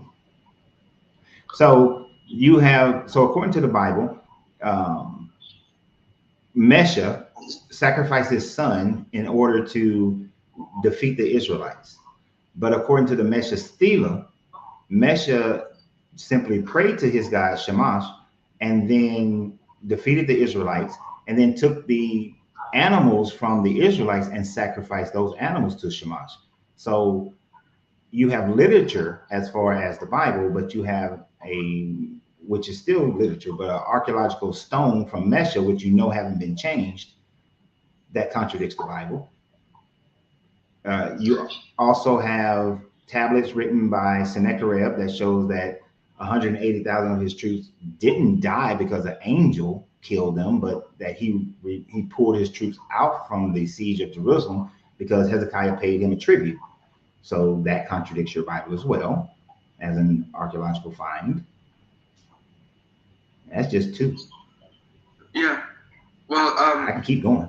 Well, I believe that every single historical, whether it's a book or a document or anything, there's always going to be like contradictions and details that are left out and all of that stuff. That's in every single historic thing, because the eyewitness, like, everyone has different perspectives, and not every single eyewitness is 100% accurate, because that's why there's 4 Gospels, the 4 witnesses, because they each leave out certain details that each, like, sometimes they contradict each other a little bit, but, like, that's just more proof that wasn't written by one man and going off of the same idea, because if that were the case, then there would be no contradictions. Well, since this is supposed to be the word of this God, shouldn't it not be no contradictions whatsoever?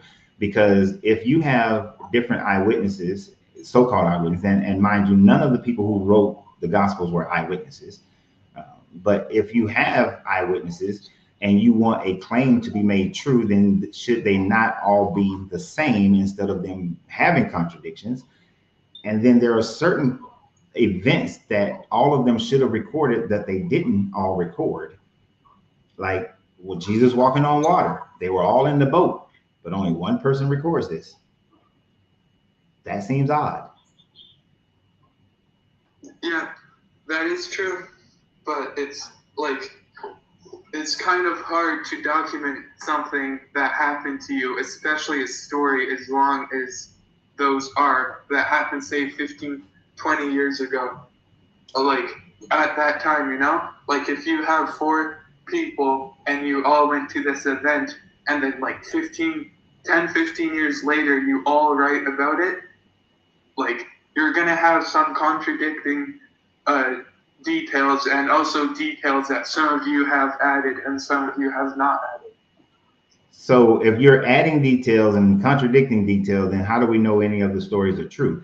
And when it's a situation like walking on water, if me and you were in a boat and we saw somebody walking on water and we write stories about this person, why would we not write about them walking on water? That's an amazing thing. That's not like they just said something. This is, you walked on water. We're going to talk about that. Yeah, that's a really good point. I do agree with you. We really don't know why that only one person wrote about. Is that Mark? I think Matthew is the only one who wrote about him walking on water. Yeah. Yeah, I have no clue why he's the only person. I agree with you there. But, like, it also says in the Bible that there's not enough, like, Jesus did so many things that they just couldn't write everything about it, you know? Like, he did so many great things. And so, like, okay, where was I going with this? To say that is just that there's no proof that he did a whole bunch of things that people, it was just too much to write about. And as far as an earlier statement you said about it's the most documented book, it is not the most documented, it is the most copied. There's a difference between documentation and copying. Documentation would be, I wrote about it, you wrote about it, and 10,000 other people wrote about it. That's documentation. Copying is, I wrote about it, you copy what I wrote, another person copied what you wrote, another person copied what they wrote, and they just are copying the same original thing that I wrote. So that means there's only one documentation, and then there's 10,000 copies of that one document. That's not documentation, that's just copying. Those 10,000 those 10,000 copies are like different eras. Like, the English we speak now is way different than it was like 500 years ago. So they have, and what they do is when they write for the example, the New King James Version, they didn't copy like another book of original. They didn't copy an older version of the Bible to write that. They actually went back to the original Greek manuscript and copied that, because that's the earliest copies they find. Otherwise, you'd be right. It wouldn't be accurate. But they went to some of the oldest, but not all of the oldest, and they used some of the worst translations, which is why the King James translate words that are wrong, that gives you a whole different reference points. For example, in Genesis 1, chapter 26, in the King James, it tells man and woman to be fruitful and multiply and replenish the earth. Now, if I replenish something, what am I doing?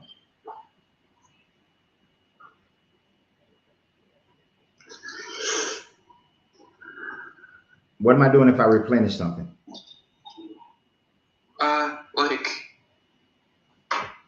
Kind of like restock. Right. I got a bottle of water. If I drink up all this water, I refill it. What am I doing? Replenishing, right? Yeah. All right. So that means that there was some water in there before. Yeah. But a correct translation of that is that told man and woman to fill the earth. So when you think about replenishing and filling, those give two different lines of thought. That means that if you replenish, there was already man here before, and now God is making man again, which would indicate that there was another earth before then. But if I'm filling, then I'm doing it for the first time. So you see how two different thought processes can create a whole different religion based on just that one thing. Just that one. Yeah. And also Genesis 1 is mistranslated. It should be in the beginning when, it should be in a beginning when God began to create, instead of in the beginning God created. Because in a beginning, when God began to create, indicates that there were other beginnings. But King James translated as in the beginning God created. So it's an incorrect translation. Yeah, but that doesn't really change the overall message of the Bible. Okay, let's change the overall message of the Bible. In John, when John, I believe it's John 1. Yeah, John 1, when it says that, or is it John? It's either John or John 1, 1 John. But it said, in the beginning, when God created it, in the beginning was the Word, and the Word was with God, and the Word was God. In the Koine Greek, if you translate that correctly, it would read, in the beginning was the Word, and the Word was a God, and that God was towards the God. So in the actual Koine Greek, that would mean that the Word, which is a God, was towards the God, which would not make them the same. That would mean the Word was a separate entity, a sub-created deity from the God. Because when you look at it, the word is called theos. When it refers to the God, it is ton theos, which means the God. Yeah. So yeah, you see, do you see how that would change the whole meaning? Because now you can't have a Trinity. Now Jesus is not God. And if Jesus is not God and you're worshiping Jesus, then you are violating the first commandment of thou shalt have no other gods before me. Which was said by Jesus. That you should only worship, and Jesus also said you should only worship the Father. So then you worshiping Jesus, you would be violating the first commandment, and you would also be cast into the lake of fire for doing so. Yeah, that is true. But you're still going to worship Jesus, aren't you? Sorry? But you're still going to worship Jesus, aren't you? Well, that's a little confusing though, because have you heard that he's 3 in 1? Like, the God the Father, God the Son, and God the Holy Spirit? Yeah, but what I'm saying is 1 John, I think it's 1 John or John, who says that would be a mistranslation. So Jesus and God cannot be one and the same.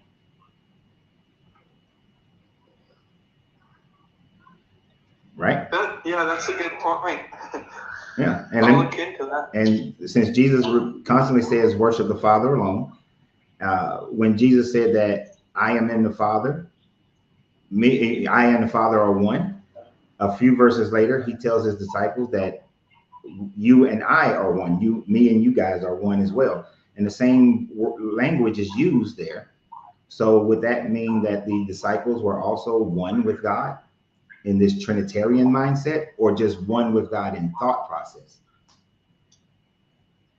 Well, here's what I think about that specifically is so Jesus came to Earth, and it was just God's way of coming down to Earth in human form, and so what he was implying there is that Jesus was human like them, so like they're basically the same thing because they're both human.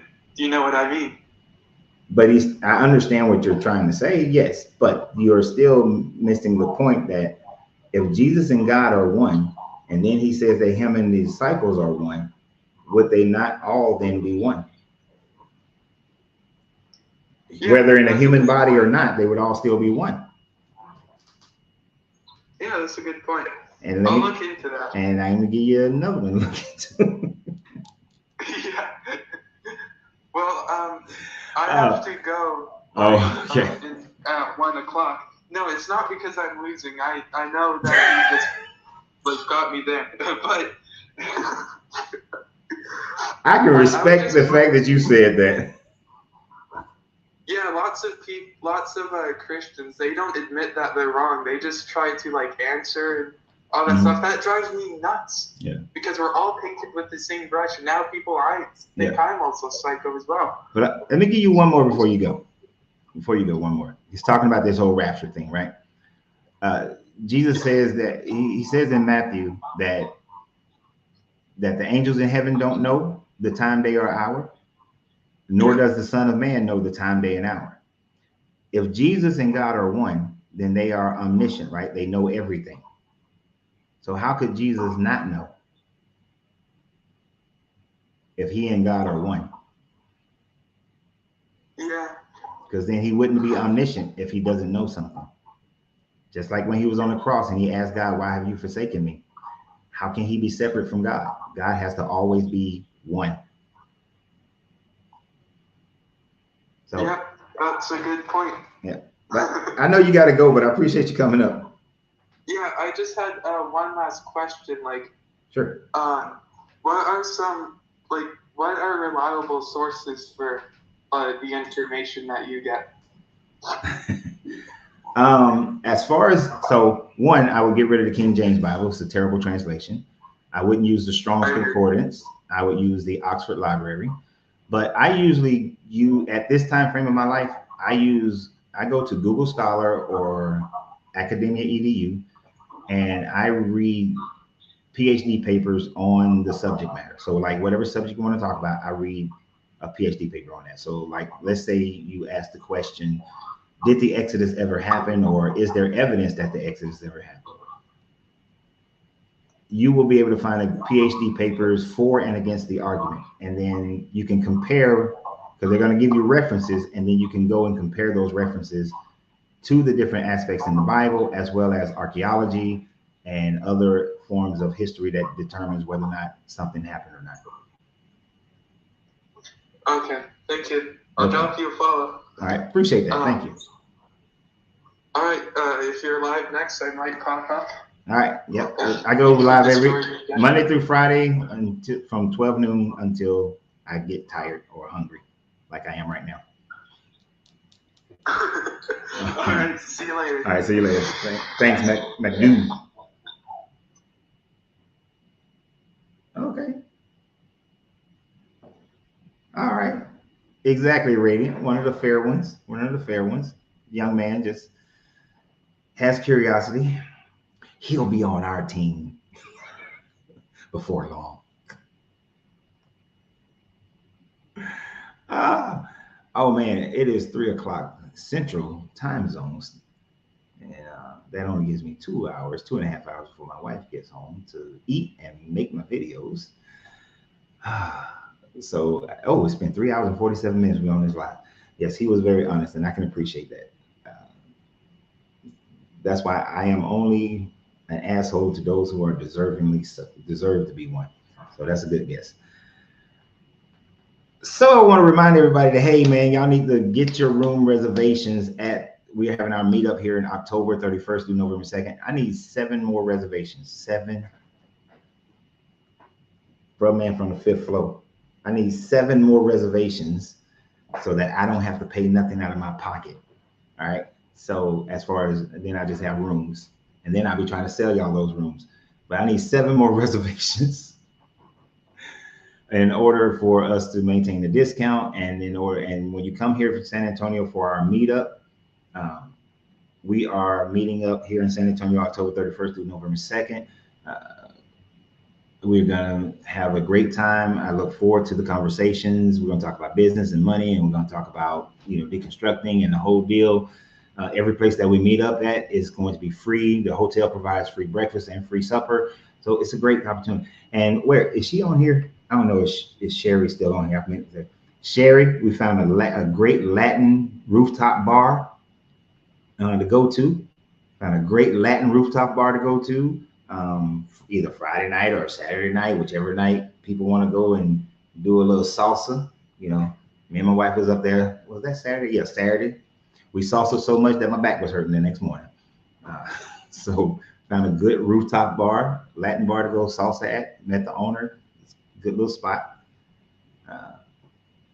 So, y'all need to come on down. I wish you were in Austin. If Guitar Dog, if you're in Austin, you up the street. That's some bullshit. You an hour and 18 minutes away.